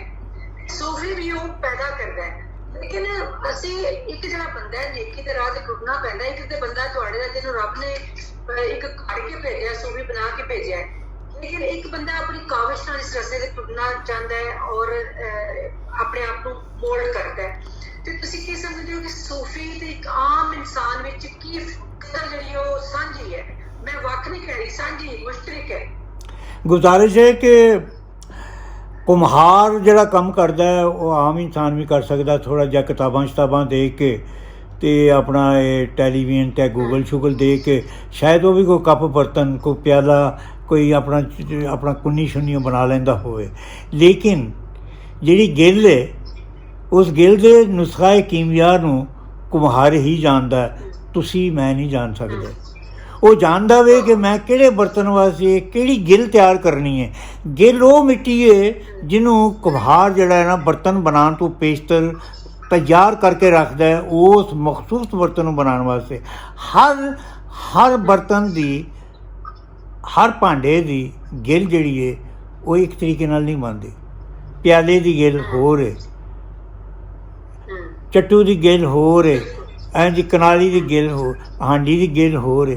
ਇਹ ਜਿਹੜੀ ਗਿੱਲ ਹੈ ਨਾ, ਇਹ ਗਿੱਲ ਅਤੇ ਗਲ ਅਤੇ ਗੁੱਲ, ਇਹ ਤਿੰਨ ਚੀਜ਼ਾਂ ਜਿਹੜੀਆਂ ਨੇ ਨਾ ਜੀ, ਇਹ ਬੜੀ ਮੁਸ਼ਕਿਲ ਨਾਲ ਪੈਦਾ ਹੁੰਦੀ ਹੈ। ਕਦੀ ਕੋਈ ਫਨਕਾਰ ਚਾਹੇ ਬਣਨਾ ਤਾਂ ਨਹੀਂ ਬਣ ਸਕਦਾ, ਉਹ ਉਂਝ ਹੀ ਬਣੇਗਾ ਕਿ ਜਿਹੜੇ ਕੁਮਹਾਰ ਦੇ ਹੱਥ ਦਾ ਪਿਆਲਾ ਬਣਿਆ ਦਾ ਤੇ ਆਮ ਆਦਮੀ ਨੇ ਕਿਤਾਬਾਂ ਪੜ੍ਹ ਕੇ ਪਿਆਲਾ ਬਣਾਇਆ ਹੋਵੇ। ਸੂਫੀ ਬਣਿਆ ਬਣਾਇਆ ਆਉਂਦਾ ਹੋਵੇ, ਫਨਕਾਰ ਬਣਿਆ ਬਣਾਇਆ ਆਉਂਦਾ ਹੋਵੇ, ਆਲਮੇ ਦੀਨ ਬਣਾਇਆ ਆਉਂਦਾ ਹੈ, ਸ਼ਾਇਰ ਬਣਿਆ ਬਣਾਇਆ ਆਉਂਦਾ ਹੈ, ਅਦੀਬ ਬਣਿਆ ਬਣਾਇਆ ਆਉਂਦਾ ਹੈ। ਇਹ ਅਦਲਾਂ ਦੇ ਖੇਲ ਨੇ। ਅੱਲਾਹ ਸੁਬਹਾਨਹੁ ਤਾਲਾ ਮੁਖਤਲਿਫ ਮੋਹਰਾਂ ਲਾ ਕੇ ਬੰਦੇ ਨੂੰ ਭੇਜ ਦਿੰਦਾ ਹੈ। ਕੋਈ ਮਾਜ਼ੂਮ ਲੱਗੀ ਹੁੰਦੀ ਹੈ ਅਤੇ ਕੋਈ ਬੜੀ ਮਜ਼ਬੂਤ ਲੱਗੀ ਹੁੰਦੀ ਹੈ। ਹੁਣ ਹਰ ਕੋਈ ਸੁਗਰਾ ਸਦਫ ਪੈਦਾ ਨਹੀਂ ਹੋ ਸਕਦਾ। ਬੜੀਆਂ ਖਾਤੂਨਾਂ ਮੇਰੀਆਂ ਧੀਆਂ ਭੈਣਾਂ ਮੌਜੂਦ ਨੇ ਲਾਹੌਰ ਦੇ ਵਿੱਚ, ਪਰ ਜਿਹੜਾ ਨਾਮ ਤੁਹਾਨੂੰ ਮਿਲਿਆ, ਜਿੰਨਾ ਕੰਮ ਤੁਸੀਂ ਕੀਤਾ ਹੋਵੇ ਪੰਜਾਬੀ ਅਦਬ ਵਾਸਤੇ, ਜਿੰਨਾ ਕੰਮ ਤੁਸੀਂ ਪੰਜਾਬੀ ਸ਼ਾਇਰੀ ਵਾਸਤੇ ਮੀਆਂ ਸਾਹਿਬ ਦੇ ਸਰਕਾਰ ਦੇ ਮਸਲਿਆਂ 'ਚ ਕੀਤਾ ਹੋਵੇ, ਜਿੰਨਾ ਤੁਸੀਂ ਇਸ ਕਲਚਰ ਨੂੰ, ਪੰਜਾਬੀ ਕਲਚਰ ਨੂੰ ਉਜਾਗਰ ਕਰਨਾ ਸੀ ਦਿਨ ਰਾਤ, ਇੰਨਾ ਕੰਮ ਤਾਂ ਕੋਈ ਮਰਦ ਵੀ ਨਹੀਂ ਕਰ ਸਕਦਾ ਹੈ ਜੀ। ਆਪਣੇ ਉਹ ਮੇਰੇ ਬਜ਼ੁਰਗ ਜਿਹੜੇ ਨੇ ਆਪਣਾ ਕਾਸਮੀ ਸਾਹਿਬ, ਅਤਾਉल्लाह ਕਾਸਮੀ ਸਾਹਿਬ ਨੇ ਮੈਨੂੰ ਇੱਕ ਵਾਰੀ ਕਿਹਾ ਸੀ, ਇਹ ਬਾਬਾ ਯਾਰ ਇਹ ਜਿਹੜਾ ਹੈ ਨਾ ਆਪਣਾ ਇਹ ਸੂਰਾਂ ਜਿਹੜੀ ਹੈ ਨਾ ਇਹ ਔਰਤ ਨਹੀਂ। ਮੈਂ ਕਿਹਾ ਕਿਉਂ? ਖੁਦਾ ਨਾ ਕਰੇ ਉਹ ਔਰਤ ਨਾ ਹੋਵੇ। ਉਹ ਕਹਿਣ ਲੱਗੇ ਨਹੀਂ, ਇਹਦੇ 'ਚ 100 ਤੇ 1 ਮਰਦ ਜਿਹੜਾ ਹੈ ਨਾ ਉਹ ਮੌਜੂਦ ਹੈ, ਔਰ ਇਹ ਉਹਨਾਂ ਤੋਂ ਵੀ ਜ਼ਿਆਦਾ ਕੰਮ ਇਹਨੇ ਕੀਤਾ ਹੋਵੇ। ਇਹ ਜੱਟੀ ਹੈ ਗੁਜਰਾਤ ਦੀ, ਔਰ ਇਹਨੇ ਉਹ ਕੰਮ ਕੀਤਾ ਹੋਵੇ ਕਿ ਜਿਹੜਾ ਸੋਹਣੀ ਘੁਮਿਆਰਨ ਨੇ ਵੀ ਨਹੀਂ ਸੀ ਕੀਤਾ ਗੁਜਰਾਤ ਦੇ ਵਿੱਚ। ਇਹਨੇ ਇੰਨਾ ਕੁ ਨਾਮ ਪੈਦਾ ਕੀਤਾ ਹੋਵੇ ਹੈ ਜੀ। ਉਹਨੇ ਨਾਮ ਟੱਪੀਆਂ ਅਤੇ ਮਾਹੀਆਂ 'ਚ ਪੈਦਾ ਕੀਤਾ ਸੀ, ਇਹਨੇ ਨਾ ਇਲਮ ਅਤੇ ਅਦਬ 'ਚ ਪੈਦਾ ਕੀਤਾ। ਆਪ ਜ਼ਿੰਦਾ ਰਹੀਏ, ਸਲਾਮਤ ਰਹੀਏ। ਇਹ ਬਹੁਤ ਸ਼ੁਕਰੀਆ ਬਾਬਾ ਜੀ। ਤੇ ਬਾਬਾ ਜੀ ਮੇਰੇ ਜਿਹੜੇ ਸਵਾਲ ਨੇ ਉਹਨਾਂ ਦੇ ਵਿੱਚ ਸਾਡੇ ਕੋਲ ਫੇਸਬੁੱਕ ਤੇ ਵੀ ਸਵਾਲ ਆ ਰਹੇ ਨੇ, ਔਰ ਇੱਕ ਸਾਡੇ ਕੋਲ ਸਵਾਲ ਹੈ ਉਹ ਤੁਹਾਡੀ ਨਵੀਂ ਕਿਤਾਬ ਦੇ ਹਵਾਲੇ ਨਾਲ ਪੁੱਛਣਾ ਚਾਹ ਰਹੇ ਨੇ। ਤੁਹਾਡੀ ਕੋਈ ਨਵੀਂ ਕਿਤਾਬ ਅੱਜ ਕੱਲ੍ਹ ਆਈ ਹੈ ਜਾਂ ਆ ਰਹੀ ਹੈ? ਬੀਬੀ ਕੋ 15 ਸਾਲ ਬਾਅਦ ਮੇਰੀ ਕਿਤਾਬ ਪੈਦਾ ਹੁੰਦੀ ਹੈ। ਹਾਂ ਜੀ, ਆਮ ਆਦਮੀ ਦੇ ਘਰ ਹਰ ਰੋਜ਼ ਹੀ ਬੱਚੇ ਪੈਦਾ ਹੁੰਦੇ ਰਹਿੰਦੇ ਨੇ ਹੈ ਜੀ। ਔਰ ਕਈ ਬੰਦੇ ਐਸੇ ਨੇ ਜਿਨ੍ਹਾਂ ਦੇ ਘਰ ਹੁੰਦਾ ਹੀ ਕੋਈ ਨਹੀਂ, ਅਤੇ ਜੇ ਹੋ ਜਾਏ ਤਾਂ ਐਵੇਂ ਕਿ ਸ਼ਾਦੀ ਦੇ ਕੋਈ 20 ਸਾਲਾਂ ਬਾਅਦ ਪੈਦਾ ਹੋ ਜਾਂਦਾ। ਅਤੇ ਮੈਂ ਕਹਿੰਦਾ ਇੱਕ ਵੀ ਹੋਵੇ ਅਤੇ ਉਹ ਨਾਮ ਪੈਦਾ ਕਰੇ, ਅਤੇ ਜੇ 20 ਬੱਚੇ ਹੋਣ ਅਤੇ ਸੜਕਾਂ ਉੱਤੇ ਰੁਲਦੇ ਫਿਰਨ ਪੁਰਾਣੀਆਂ ਕਿਤਾਬਾਂ 'ਚ, ਅਤੇ ਫਾਇਦਾ ਕੋਈ ਨਹੀਂ। ਮੇਰੀਆਂ ਕਿਤਾਬਾਂ ਅਲਹਮਦੁਲਿਲਾ ਅੱਲਾ ਦਾ ਕਰਮ ਹੈ, ਤੁਹਾਡੀਆਂ ਦੁਆਵਾਂ ਨੇ, ਮੈਨੂੰ ਅੱਲਾ ਦਾ ihsan ਹੈ ਕਿ ਮੇਰੀਆਂ ਕਿਤਾਬਾਂ ਅੱਲਾ ਦਾ ਕਰਮ ਹੈ। ਬਸ ਮੇਰੇ ਬਜ਼ੁਰਗਾਂ ਦੀਆਂ ਦੁਆਵਾਂ ਨੇ ਜਿਨ੍ਹਾਂ ਕੋਲੋਂ ਮੈਂ ਸਿੱਖਿਆ, ਜਿਨ੍ਹਾਂ ਕੋਲੋਂ ਮੈਂ ਕਲਮ ਪੜ੍ਹਨਾ ਸਿੱਖਿਆ ਜੀ। ਇੱਕ ਹੋਰ ਸਵਾਲ ਹੈ ਜੀ, ਕਹਿੰਦੇ ਨੇ ਕਿ ਇਨਸਾਨ ਆਪਣੀ ਜ਼ਾਤ ਨੂੰ ਕਿਸ ਤਰ੍ਹਾਂ ਪਛਾਣ ਸਕਦਾ ਹੈ? ਅੱਛਾ ਜੀ, ਜ਼ਾਤ ਨੂੰ ਆਪਣੀ ਨੂੰ ਪਹਿਚਾਨਣ ਵਾਸਤੇ ਸਿਰਫ ਇਹ ਵੇ ਕਿ ਦੇਖਣਾ ਹੈ ਕਿ ਉਹਦੀ ਜ਼ਿਆਦਾਤਰ ਜਿਹੜੀਆਂ ਮਤਲਬ ਹੈ ਕਿ ਮਸਰੂਫੀਆਤ ਨੇ ਉਹ ਕੀ ਨੇ। ਅਗਰ ਤਾਂ ਉਹ ਸ਼ਖਸ ਆਪਣੀ ਜ਼ਾਤ ਤੋਂ ਇਲਾਵਾ ਕਿਸੇ ਦੀ ਜ਼ਾਤ ਦੇ ਬਾਰੇ 'ਚ ਕੁਛ ਸਹੀ ਸੋਚਦਾ ਹੈ ਤਾਂ ਉਹਨੇ ਆਪਣੇ ਆਪ ਨੂੰ ਪਹਿਚਾਨ ਲਿਆ। ਔਰ ਅਗਰ ਉਹਨੇ ਇਹ ਦੇਖਿਆ ਕਿ ਮੈਨੂੰ ਪਹਿਲੋਂ ਦੇ ਲਵੋ, ਇਹ ਬੋਟੀ ਯਾਰ ਮੈਨੂੰ ਨਹੀਂ ਜ਼ਰਾ ਹਾਂਜੀ ਪਹਿਲੋਂ ਮੇਰੇ ਵੱਲੋਂ ਸ਼ੁਰੂ ਕਰ, ਉਹ ਆਪਣੇ ਆਪ ਨੂੰ ਕਿਸ ਤਰ੍ਹਾਂ ਪਹਿਚਾਨੇਗਾ? ਪਹਿਚਾਨਣ ਵਾਸਤੇ ਦੂਸਰੇ ਨੂੰ ਪਹਿਚਾਨਣਾ ਪੈਂਦਾ। ਵਾਹ ਵਾਹ, ਬਹੁਤ ਅੱਛੀ ਗੱਲ ਹੈ। ਅੱਛਾ ਬਾਬਾ ਜੀ, ਕਾਲੇ ਕੱਪੜੇ ਜਿਹੜੇ ਨੇ ਤੁਸੀਂ ਕਦੋਂ ਪਾਉਣੇ ਸ਼ੁਰੂ ਕੀਤੇ? ਕਿਉਂਕਿ ਤੁਹਾਡੇ ਸਿਫਾਤ 'ਚ ਵੀ ਨਾਂ ਹੈ ਕਾਲਾ ਕੋਠਾ ਸਾਰਾ। ਕਾਲੇ ਕੱਪੜੇ ਕਦੋਂ ਤੁਸੀਂ ਸ਼ੁਰੂ ਕੀਤੇ ਪਾਉਣੇ? ਦੇਖੋ ਜੀ, ਆਪਣੇ ਆਪਣੇ ਮਿਜ਼ਾਜ ਦੀ ਗੱਲ ਹੈ। ਕੁਛ ਔਰਤਾਂ ਨੇ, ਕੁਛ ਮਰਦ ਨੇ, ਉਹ ਆਪਣੇ ਰੀਅਲ ਰੰਗ ਦੇ ਵਾਲਾਂ ਦੇ ਰੰਗ ਨੂੰ ਕਟਵਾ ਕੇ ਤੇ ਸੁਨਹਿਰੀ ਕਰ ਲੈਂਦੀਆਂ ਨੇ, ਗੋਲਡਨ ਕਰ ਲੈਂਦੀਆਂ ਨੇ, ਲਾਲ ਕਰ ਲੈਂਦੀਆਂ ਨੇ, ਉਹਨਾਂ ਦੀ ਪਸੰਦ ਹੈ। ਗੁਜ਼ਾਰਿਸ਼ ਇਹ ਜਿਹੜਾ ਕਾਲਾ ਰੰਗ ਹੈ ਨਾ, ਇਸ ਕਾਲੇ ਰੰਗ ਦਾ ਇਦਰਾਕ ਜਿਹੜਾ ਔਰ ਇਹਦਾ ਜਿਹੜਾ ਮਤਲਬ ਹੈ ਕਿ ਇਹਦੀ ਜਿਹੜੀ ਮੰਜ਼ਿਲ ਹੈ ਉਹ ਮੇਰੇ 'ਤੇ ਅਜਾਂ ਹੋ ਗਈ ਦੀ ਹੈ। ਅੱਲਾਹ ਸੁਬਹਾਨਹੁ ਤਾਲਾ ਨੇ ਮੇਰੇ 'ਤੇ ਅਜਾਂ ਕਰ ਦਿੱਤਾ ਕਿ ਕਾਲਾ ਰੰਗ ਕੀ ਚੀਜ਼ ਹੈ, ਕਾਲਕ ਕੀ ਚੀਜ਼ ਹੁੰਦੀ ਹੈ, ਇਹ ਕੀ ਸ਼ੈ ਹੈ। ਮੈਂ ਅਗਰ ਮੈਨੂੰ ਮਾਰਨਾ ਹੋਵੇ ਹੈਂ ਜੀ ਅਤੇ ਮੇਰਾ ਸਾਰੇ ਮੇਰੇ ਕੱਪੜੇ ਤਬਦੀਲ ਕਰ ਦਿਓ, ਮੇਰਾ ਰੰਗ ਚੇਂਜ ਕਰ ਦਿਓ, ਮੈਂ ਆਪਣੇ ਆਪ ਹੀ ਫੌਤ ਹੋ ਜਾਵਾਂਗਾ। ਜਿਸ ਤਰ੍ਹਾਂ ਬਹਾਦਰ ਸ਼ਾਹ ਜ਼ਫਰ ਦੇ ਬਾਰੇ 'ਚ ਅੰਗਰੇਜ਼ਾਂ ਨੇ ਸੋਚਿਆ, ਉਹਨਾਂ ਕਿਹਾ ਕਿਉਂ ਇਹਨੂੰ ਮਾਰ ਕੇ ਆਪਣੇ ਆਪ ਨੂੰ ਜ਼ਾਲਮ ਕਹਿਲਾਉਂਦੇ ਹੋ, ਕਾਤਲਾਂ ਦੇ ਨਾਂ ਲਿਖਵਾਉਂਦੇ ਹੋ, ਇਹਦੇ ਸਾਹਮਣੇ ਗੰਦਗੀ ਗੁਜ਼ਾਰ ਦਿਓ, ਆਪ ਹੀ ਮਰ ਜਾਏਗਾ, ਇਹਨੂੰ ਮਾਰਨ ਵਾਸਤੇ ਇਹ ਨਹੀਂ। ਅਤੇ ਕਈ ਇਨਸਾਨ ਨੇ ਉਹ ਤੇਗ ਉਹ ਤਬਰ ਨਾਲ ਨਹੀਂ ਮੰਨਦੇ, ਅਤੇ ਕਈ ਜਿਹੜੇ ਨੇ ਉਹ ਛੋਟੀ ਜਿਹੀ ਗੱਲ ਨਾਲ ਮਰ ਜਾਂਦੇ ਨੇ, ਅਤੇ ਕਈ ਜਿਹੜੇ ਨੇ ਇਸ਼ਾਰਾ ਅਬੂ 'ਤੇ ਮਰ ਜਾਂਦੇ ਨੇ। ਇਹ ਕਾਲਾ ਰੰਗ ਮੇਰੀ ਜ਼ਿੰਦਗੀ ਹੈ ਔਰ ਮੈਂ ਇਸ ਜ਼ਿੰਦਗੀ ਨੂੰ ਔਰ ਮੇਰੇ ਸਾਰੇ ਬੱਚੇ, ਮੈਂ ਹੱਤਾ ਕਿ ਮੇਰਾ ਕਿਸੇ ਨੂੰ ਹੁਕਮ ਨਹੀਂ, ਨਾ ਹੀ ਆਰਡਰ ਕਿ ਤੁਸੀਂ ਵੀ ਕਾਲਾ ਰੰਗ ਪਾਓ, ਸਾਰੇ ਹੀ ਪਾਉਂਦੇ ਨੇ। ਲੇਕਿਨ ਮੈਂ ਸਮਝਦਾ ਕਿ ਜਿਸ ਬੰਦੇ ਦੇ ਆਪਣਾ ਹਜ਼ਰਾਤ ਜਵਾਹਰਾਤ ਔਰ ਜਿਸ ਬੰਦੇ ਉੱਤੇ ਉਹਦਾ ਕੋਈ ਮਤਲਬ ਹੈ ਕਿ ਰੰਗ ਉਹਦੀ ਸਮਝ 'ਚ ਆ ਗਿਆ, ਅਤੇ ਮੈਂ ਸਮਝਦਾ ਕਿ ਉਹ ਆਪਣੀ ਇੰਤਹਾ ਨੂੰ ਕਬੂਲ ਕਰ ਲੈਂਦਾ। ਮੈਂ ਸਮਝਦਾ ਕਿ ਇਨਸਾਨ ਨੂੰ ਯਕ ਰੰਗਾ ਹੋਣਾ ਚਾਹੀਦਾ, ਬੱਕ ਰੰਗਾ ਨਹੀਂ ਹੋਣਾ ਚਾਹੀਦਾ। ਕਾਲਾ ਮੇਰੇ ਨਾਲ ਹੈ ਅਤੇ ਹਮੇਸ਼ਾ ਨਾਲ ਹੀ ਰਹਿੰਦਾ। ਮੇਰੇ ਸਾਰੇ ਬੱਚੇ ਕਾਲੇ ਪਾਉਂਦੇ ਨੇ ਔਰ ਮੈਂ ਇਸ ਚੀਜ਼ ਨੂੰ ਸਾਬਤ ਕਰ ਸਕਦਾ ਕਿ ਅੱਲਾਹ ਸੁਬਹਾਨਹੁ ਤਾਲਾ ਨੇ ਇਹਨੂੰ ਪਸੰਦ ਕੀਤਾ। ਮੈਂ ਇਹਦੇ 'ਤੇ ਪੂਰੀ ਇੱਕ ਕਿਤਾਬ ਲਿਖ ਸਕਦਾ ਕਿ ਮਾਲਿਕ ਨੇ ਪਸੰਦ ਕੀਤਾ। ਔਰ ਸਾਹਿਬ ਬੀਨਾ ਲੋਕ ਜਿਹੜੇ ਨੇ ਉਹਨਾਂ ਸੇ ਅੱਜ ਵੀ ਇਹਨਾਂ ਚੀਜ਼ਾਂ ਨੂੰ ਮੌਜੂਦ ਨੇ। ਅਗਰ ਉਹ ਬਸੀਰਤ ਉਹਨਾਂ ਕੋਲ ਹੈ ਤਾਂ ਦੇਖਣ ਕਿ ਕਾਲਾ ਰੰਗ ਕਿਹੜੀ ਚੀਜ਼ ਹੈ। ਇਹ ਅਜ਼ਲੀ ਰੰਗ ਹੈ, ਇਹ ਅਬਦੀ ਰੰਗ ਹੈ। ਇਹ ਜਦੋਂ ਕੁਛ ਨਹੀਂ ਸੀ ਉਦੋਂ ਵੀ ਮੌਜੂਦ ਸੀ, ਜਦੋਂ ਕੁਛ ਨਹੀਂ ਹੋਵੇਗਾ ਉਦੋਂ ਵੀ ਮੌਜੂਦ ਹੋਵੇਗਾ। ਔਰ ਦਿਨ ਰਾਤ ਸਾਡਾ ਇਹਦੇ ਨਾਲ ਵਾਸਤਾ ਜਿਹੜਾ ਉਹ ਪਿਆ ਰਹਿੰਦਾ ਜੀ। ਬਿਲਕੁਲ, ਤੁਸੀਂ ਦੇਖੋ ਨਾ, ਅਸੀਂ ਕਾਲੀ ਕਮਲੀ ਦਾ ਜ਼ਿਕਰ ਕਰਨੇ ਆ, ਫਿਰ ਖਾਨਾ ਕਾਬਾ ਦਾ ਗਿਲਾਫ ਕਾਲਾ ਹੈ, ਔਰ ਇਹ ਹੋਰ ਵੀ ਬੜੇ ਰਾਜ਼ ਨੇ ਕਾਇਨਾਤ ਜਿਸ ਹਵਾਲੇ ਨਾਲ। ਅੱਲਾਹੁம்ம ਸੱਲੀ ਅਲਾ। ਔਰ ਜਿਹੜੀ ਦੁਨੀਆ ਦੀ ਕੀ ਇੱਕ ਹੋਰ ਚੀਜ਼, ਇੱਕ ਚੀਜ਼ ਮੈਂ ਅਰਜ਼ ਕਰਾਂ, ਮੈਂ ਮਾਫੀ ਚਾਹੁੰਦਾ ਮੈਂ ਤੁਹਾਡੀ ਗੱਲ ਨੂੰ ਕੱਟਿਆ। ਇੱਕ ਚੀਜ਼ ਮੈਂ ਇੱਕ ਅਰਜ਼ ਕਰਾਂ ਕਿ ਜਿਹਦੇ 'ਤੇ ਕਾਲਾ ਰੰਗ ਖੁੱਲ੍ਹ ਗਿਆ ਉਹ ਸਾਹਿਬ ਇਲਮ ਹੋ ਗਿਆ। ਅਸੀਂ ਇਹਨੂੰ ਸੋਗ ਦਾ ਰੰਗ ਸਮਝਦੇ ਹਾਂ, ਅਸੀਂ ਇਹਨੂੰ ਨਹੂਸਤ ਦਾ ਰੰਗ ਸਮਝਦੇ ਹਾਂ, ਅਸੀਂ ਨਹੂਸਤ ਸਮਝਦੇ ਹਾਂ ਜੀ, ਸੋਚ ਸਮਝਦੇ ਹਾਂ। ਔਰ ਇੱਕ ਚੀਜ਼ 'ਤੇ ਗੌਰ ਫਰਮਾਇਆ ਜਾਏ ਕਿ ਇਸ ਕਾਇਨਾਤ ਦੇ ਵਿੱਚ ਜਿਹੜੀ ਚੀਜ਼ ਕੀਮਤੀ ਉਹ ਕਾਲੀ ਹੋਵੇਗੀ। ਤੁਸੀਂ ਬੜਾ ਅੱਛਾ ਕਿਹਾ ਕਿ ਕੁਝ ਲੋਕ ਇਹਨੂੰ ਨਹੂਸਤ ਜਾਂ ਸੋਗਵਾਰੀ ਦਾ ਰੰਗ ਸਮਝਦੇ ਨੇ, ਹਾਲਾਂਕਿ ਇਹ ਮਾਰਫਤ ਦਾ ਰੰਗ ਹੈ। ਅੱਲਾਹੁம்ம ਸੱਲੀ ਅਲਾ, ਸੁਭਾਨ ਅੱਲਾਹ, ਸੁਭਾਨ ਅੱਲਾਹ। ਬੜੀ ਖੂਬਸੂਰਤ ਗੱਲ ਕੀਤੀ ਤੁਸੀਂ। ਇਹਦੇ ਨਾਲ ਦੀ ਗੱਲ ਹੀ ਕੋਈ ਨਹੀਂ ਹੈ। ਇਹ ਮਾਰਫਤ ਦਾ ਰੰਗ ਹੈ, ਇਹ ਮੌਲਾ ਅਲੀ ਦਾ ਰੰਗ ਹੈ, ਇਹ ਮਾਰਫਤ ਦਾ ਰੰਗ ਹੈ ਜੀ। ਇੱਕ ਬੜਾ ਹੀ ਅਹਿਮ ਸਵਾਲ ਹੈ ਕਿ ਤਸੱਵੁਫ ਤੇ ਕਲਚਰ ਦਾ ਆਪਸ ਵਿੱਚ ਕੀ ਤਾਲੁਕ ਹੈ? ਤਸੱਵੁਫ ਸੂਫੀ ਜਿਹੜਾ ਸਾਡਾ ਕਲਚਰਲ ਹੀਰੋ ਹੈ। ਤੇ ਪਹਿਲੇ ਜ਼ਮਾਨੇ 'ਚ ਜਦੋਂ ਤੁਸੀਂ ਦੇਖੋ ਨਾ ਕਿ ਕੋਈ ਮੀਡੀਆ ਨਹੀਂ, ਕੁਝ ਨਹੀਂ, ਜਿਸ ਤਰ੍ਹਾਂ ਕਲਚਰ, ਗਾਣਾ, ਵਾਲੀ, ਇਹ ਸੂਫੀਆਂ ਦੇ ਦਰਬਾਰ 'ਚੋਂ ਨਵੇਂ ਗੁਲੂਕਾਰ ਵੀ ਉੱਥੇ ਇੰਟਰੋਡਿਊਸ ਹੁੰਦੇ ਸਨ, ਸਾਹਮਣੇ ਆਉਂਦੇ ਸਨ, ਔਰ ਕਮਾਲ ਸਾਰੀਆਂ ਉੱਥੋਂ ਹੀ ਕਿਸਮ ਦੀਆਂ ਚੀਜ਼ਾਂ ਉੱਠੀਆਂ ਸੀ। ਤੇ ਸਾਡਾ ਕਲਚਰਲ ਹੀਰੋ ਸੀ ਸੂਫੀ। ਤੇ ਹੁਣ ਤੁਸੀਂ ਕੀ ਸਮਝਦੇ ਹੋ ਕਿ ਸਕਾਫਤ ਵਿੱਚ ਤਸੱਵੁਫ ਦਾ ਆਪਸ 'ਚ ਕੀ ਤਾਲੁਕ ਹੈ? ਮੈਂ ਇੱਕ ਅਰਜ਼ ਕਰਾਂਗੀ ਜੀ, ਸਕਾਫਤ ਔਰ ਤਸੱਵੁਫ ਦਾ ਆਪਸ ਦੇ ਵਿੱਚ ਚੋਲੀ ਦਾਮਨ ਦਾ ਸਾਥ ਹੈ। ਸਕਾਫਤ ਜਿਹੜੀ ਹੈ ਉਹ ਸਾਡੀ ਤਹਿਜ਼ੀਬ ਹੈ, ਔਰ ਤਹਿਜ਼ੀਬ ਜਿਹੜੀ ਹੈ ਉਹ ਸਾਡੀ ਬੁਨਿਆਦ ਹੈ, ਔਰ ਬੁਨਿਆਦ ਜਿਹੜੀ ਉਹ ਸਾਡਾ ਤਸੱਵੁਫ ਹੈ। ਅਸੀਂ ਤਸੱਵੁਫ ਤੋਂ ਨਿਕਲ ਕੇ ਇਸ ਚੋਲੇ ਨੂੰ ਉਤਾਰ ਕੇ ਕੋਈ ਚੋਲਾ ਨਹੀਂ।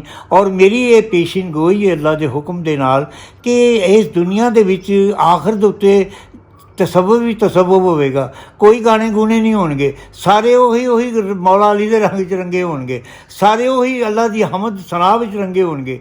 ਤਸੱਵੁਫ ਔਰ ਸਕਾਫਤ ਜਿਹੜੀ ਹੈ ਉਹਦਾ ਤਾਲੁਕ ਇਹ ਕਿ ਅੱਲਾ ਸੁਬਹਾਨਹੁ ਤਾਲਾ ਦੇ ਮੁਖਤਲਿਫ ਅਸਮਾਂ ਨੂੰ, ਉਹਦੀਆਂ ਤਾਰੀਫਾਂ ਨੂੰ, ਉਹਦੀਆਂ ਹਮਦਾਂ ਨੂੰ ਮੁਖਤਲਿਫ ਪੈਰਾਏ ਦੇ ਵਿੱਚ ਖੂਬਸੂਰਤੀ ਨਾਲ ਬਿਆਨ ਕਰਨਾ। ਉਹਦੇ 'ਚ ਫਹਾਸ਼ੀ ਦਾ ਤਾਲੁਕ ਨਹੀਂ, ਉਹਦੇ 'ਚ ਲੱਚਰਪਨ ਦਾ ਤਾਲੁਕ ਨਹੀਂ, ਉਹਦੇ 'ਚ ਸਸਤੇਪਨ ਦਾ ਤਾਲੁਕ ਨਹੀਂ। ਅਸੀਂ ਹਰ ਅੱਛਾ ਗਾਣ ਵਾਲਾ ਪਹਿਲੇ ਸੂਫੀ ਹੋਵੇਗਾ ਅੱਛਾ, ਔਰ ਉਦੋਂ ਬਾਅਦ ਜਾ ਕੇ ਉਹ ਕੋਈ ਆਪਣਾ ਨਾਮ ਪੈਦਾ ਕਰੇਗਾ। ਜਿੰਨਾ ਚਿਰ ਉਹ ਆਪਣੀ ਮਿਊਜ਼ਿਕ ਨੂੰ ਤੇ ਇਨਸਾਨ ਦੀ ਰੂਹ ਦੀ ਗ਼ਿਜ਼ਾ ਆਖਿਆ ਜਾਂਦਾ ਹੈ ਨਾ। ਦੇਖੇ ਜੀ, ਹਾਂ ਜੀ ਜੀ ਹਾਂ। ਤੇ ਹੁਣ ਜਿਸ ਤਰ੍ਹਾਂ ਅਸੀਂ ਇੱਕ ਮਹਿਫਿਲ ਸਮਾਅ ਸੁਣਨੇ ਆ ਜਾਂ ਵੈਸੇ ਆਰਫਾਨਾ ਕਲਾਮ ਸੁਣਨੇ ਆ, ਅੱਛਾ ਮਿਊਜ਼ਿਕ ਸੁਣਨੇ ਆ, ਜਿਹਦੇ 'ਚ ਸਾਡੀ ਮਜਾਜ਼ ਤੋਂ ਰੱਬ ਵੱਲ ਤਵੱਜੋ ਜਾਂਦੀ ਹੈ, ਉਹਦੇ ਇੱਕ ਰੂਹ ਦੀ ਵਾਕਿਆ ਤੇ ਗ਼ਿਜ਼ਾ ਹੈ। ਸੁਭਾਨ ਅੱਲਾਹ। ਤੁਸੀਂ ਉਸੇ ਤਰ੍ਹਾਂ मैं अर्ज करा कि मैं समझना कि कुछ मकतब फ़िक्र वाले लोग ने मुख्तलिफ वो कहते हैं जी कि ਇਹਨੂੰ ਮਮਨੂ ਹੀ करार दिता गया है, ये वो चीज़ है। असल ਦੇ ਵਿੱਚ ਅਸੀਂ ਹਰਾਮ ਨੂੰ ਮਕਰੂਹ ਨੂੰ ਔਰ ਇਹਨਾਂ ਚੀਜ਼ਾਂ ਦੇ ਫ਼ਰਕ ਨੂੰ ਅਸੀਂ ਮਹਿਸੂਸ ਨਹੀਂ ਕਰਦੇ। ਅਸੀਂ ਕਹਿੰਦੇ ਹਾਂ ਕਿ ਇਹ ਚੀਜ਼ ਹਰਾਮ ਹੈ, ਇਹ ਚੀਜ਼ ਅਸੀਂ ਤਾਂ ਬੰਦੇ ਨੂੰ ਸਿੱਧਾ ਸਾਦਾ ਕਹਿ ਦਿੰਦੇ ਹਾਂ ਤੂੰ ਬੰਦੇ ਹੀ ਕਾਫਰ ਹੈ। ਅਸੀਂ ਇਹ ਨਹੀਂ ਗੱਲ ਕਹਿਣ ਲੱਗੇ, ਨਹੀਂ ਸੋਚਦੇ ਅਸੀਂ ਕਿੰਨੇ ਗੁਨਾਹਗਾਰ ਹੁੰਦੇ ਹਾਂ। ਮੈਂ ਹੀ ਕਰਜ਼ ਕਰਨਾ ਇੱਕ ਇਹਦੀ ਇੱਕ ਮੋਟੀ ਜਿਹੀ ਮਿਸਾਲ ਹੈ। ਮੇਰਾ ਇੱਕ ਤਬਲੀਗੀ ਜਮਾਤ ਦਾ ਦੋਸਤ ਸਨ, ਉਹਨਾਂ ਮੇਰੇ ਨਾਲ ਬਹਿਸ ਸ਼ੁਰੂ ਕਰਤੀ ਕਿ ਬਾਬਾ ਜੀ ਇਹ ਜਦ ਤੁਸੀਂ ਮੌਸੀਕੀ ਨੂੰ ਬੜਾ ਪਸੰਦ ਕਰਦੇ ਹੋ, ਨੂਰ ਜਹਾਨ ਨੂੰ ਬੜਾ ਪਸੰਦ ਕਰਦੇ ਹੋ, ਮਹਿੰਦੀ ਹਸਨ ਨੂੰ, ਬੜੇ ਗੁਲਾਮ ਅਲੀ ਖਾਨ ਨੂੰ, ਐਂ ਜੀ, ਅਤੇ ਤੁਹਾਨੂੰ ਇਹਨਾਂ ਚੀਜ਼ਾਂ ਦੇ ਵਿੱਚ ਕੀ ਲੱਭਦਾ? ਮੈਂ ਕਿਹਾ ਯਾਰ ਗੱਲ ਸੁਣ, ਇਹ ਕੋਈ ਨਾ ਦੇ ਮੈਡਮ ਦੀ ਕੋਈ ਮਿਰਾਸ ਹੈ, ਨਾ ਨੁਸਰਤ ਸਾਹਿਬ ਦੀ ਮਿਰਾਸ ਹੈ, ਨਾ ਮਹਿੰਦੀ ਸਾਹਿਬ ਦੀ ਮਿਰਾਸ ਹੈ। ਇਹ ਜੇ ਕੋਲ ਤੇ ਜਿਹਦੇ ਕੋਲ ਸੁੱਚੀਆਂ ਸੁਰਾਂ ਹੋਣਗੀਆਂ ਉਹੀ ਅੱਛਾ ਹੁੰਦਾ। ਅਤੇ ਸੁੱਚੀ ਸੁਰ ਉਹਦੇ ਕੋਲ ਹੀ ਆਉਂਦੀ ਹੈ ਜਿਹਦੇ ਕੋਲ ਸੱਚਾਈ ਹੋਵੇ, ਜਿਹਦੇ ਕੋਲ ਸੱਚਾਈ ਹੋਵੇ ਜੀ। ਹਾਥੀ ਉਹਦੇ ਘਰ ਹੀ ਬੰਨਿਆ ਜਾਂਦਾ ਹੋਵੇ ਅਤੇ ਊਂਠ ਉਹਦੇ ਘਰ ਹੀ ਬੰਨੇ ਜਾਂਦੇ ਨੇ ਜਿਨ੍ਹਾਂ ਦੇ ਦਰਵਾਜ਼ੇ ਹੋਣ ਉੱਚੇ, ਜਿਨ੍ਹਾਂ ਦੇ ਘਰ ਭੜੋਲਿਆਂ 'ਚ ਜਿਨ੍ਹਾਂ ਦੇ ਭੜੋਲਿਆਂ 'ਚ ਹੋਣ ਦਾਣੇ। ਮੈਂ ਉਹਨੂੰ ਇੱਕ ਮਿਸਾਲ ਦਿੱਤੀ, ਮੈਂ ਕਿਹਾ ਮੈਂ ਤੁਹਾਨੂੰ ਇੱਕ ਮਿਸਾਲ ਦੇਣਾ ਵਾਂ। ਅਸੀਂ ਉੱਥੇ ਖਲੋਤੇ ਦੇ ਸਾਂ ਅਤੇ ਉਹ ਇੱਕ ਕੋਲੋਂ ਤੋਤੇ ਵਾਲੇ ਲੰਘਿਆ, ਉਹ ਤੋਤੇ ਵੇਚਦਾ ਸੀ ਨਿੱਕੀਆਂ ਨਿੱਕੀਆਂ ਚਿੜੀਆਂ ਜਿਹੀਆਂ। ਮੈਂ ਉਹਨੂੰ ਬੁਲਾਇਆ, ਆ ਕੇ ਬੁਲਾਇਆ, ਮੈਂ ਜਿਹੜਾ ਉਹ ਬੜਾ ਸ਼ੋਰ ਪਾਉਂਦੀਆਂ ਸਨ, ਬੜਾ ਸ਼ੋਰ ਪਾਉਂਦੀਆਂ। ਉਹ ਉਹਨੇ ਉੱਥੇ ਪਿੰਜਰਾ ਰੱਖਿਆ ਅਤੇ ਮੈਂ ਯਕੀਨ ਫਰਮਾਓ ਮੈਂ ਸੂਰਾ ਰਹਿਮਾਨ ਦੀ ਤਲਾਵਤ ਸ਼ੁਰੂ ਕਰਤੀ ਉੱਥੇ।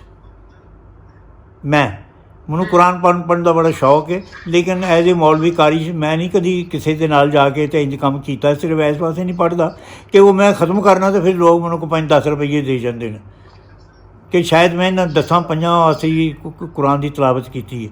ਜਿਸਲੇ ਮੈਂ ਉਹਦੀ ਇੱਕ ਆਇਤ ਮੈਂ ਪੜ੍ਹੀ ਹੈ ਹਾਂਜੀ, ਅਤੇ ਚਿੜੀਆਂ ਸਾਰੀਆਂ ਇੰਝ ਚੁੱਪ ਹੋ ਗਈਆਂ, ਕਿ ਜਿਸ ਤਰ੍ਹਾਂ ਉਹਨਾਂ ਦੇ ਮੂੰਹ ਦੀ ਜ਼ੁਬਾਨ ਹੀ ਕੋਈ ਨਹੀਂ। ਚਿੜਚਿੜੀ ਸ਼ੁਰੂ ਹੋ ਗਿਆ। ਮੈਂ ਉਹਨੂੰ ਆਖਿਆ ਮੈਂ ਸਿਰਫ ਤੁਹਾਨੂੰ ਇਹ ਦੱਸਣਾ ਚਾਹੁੰਦਾ ਵਾਂ ਕਿ ਮੌਸੀਕੀ ਜਿਹੜੀ ਹੈ, ਹਲਾਵਤ ਜਿਹੜੀ ਹੈ, ਗਨਾਇਤ ਜਿਹੜੀ ਹੈ ਹਾਂਜੀ, ਇਹ ਚੀਜ਼ਾਂ ਜਿਹੜੀਆਂ ਨੇ ਇਹ ਤਾਂ ਆਹੰਗ ਨੇ, ਇਹ ਤਾਂ ਖੂਬਸੂਰਤੀ ਹੈ। ਇਹਦੇ ਵਿੱਚ ਤਾਂ ਅੱਲਾਹ ਸੁਬਹਾਨਹੁ ਤਆਲਾ ਨੇ ਆਪਣੀ ਮਾਰਫਤ ਛੁਪਾ ਕੇ ਰੱਖੀ ਹੈ।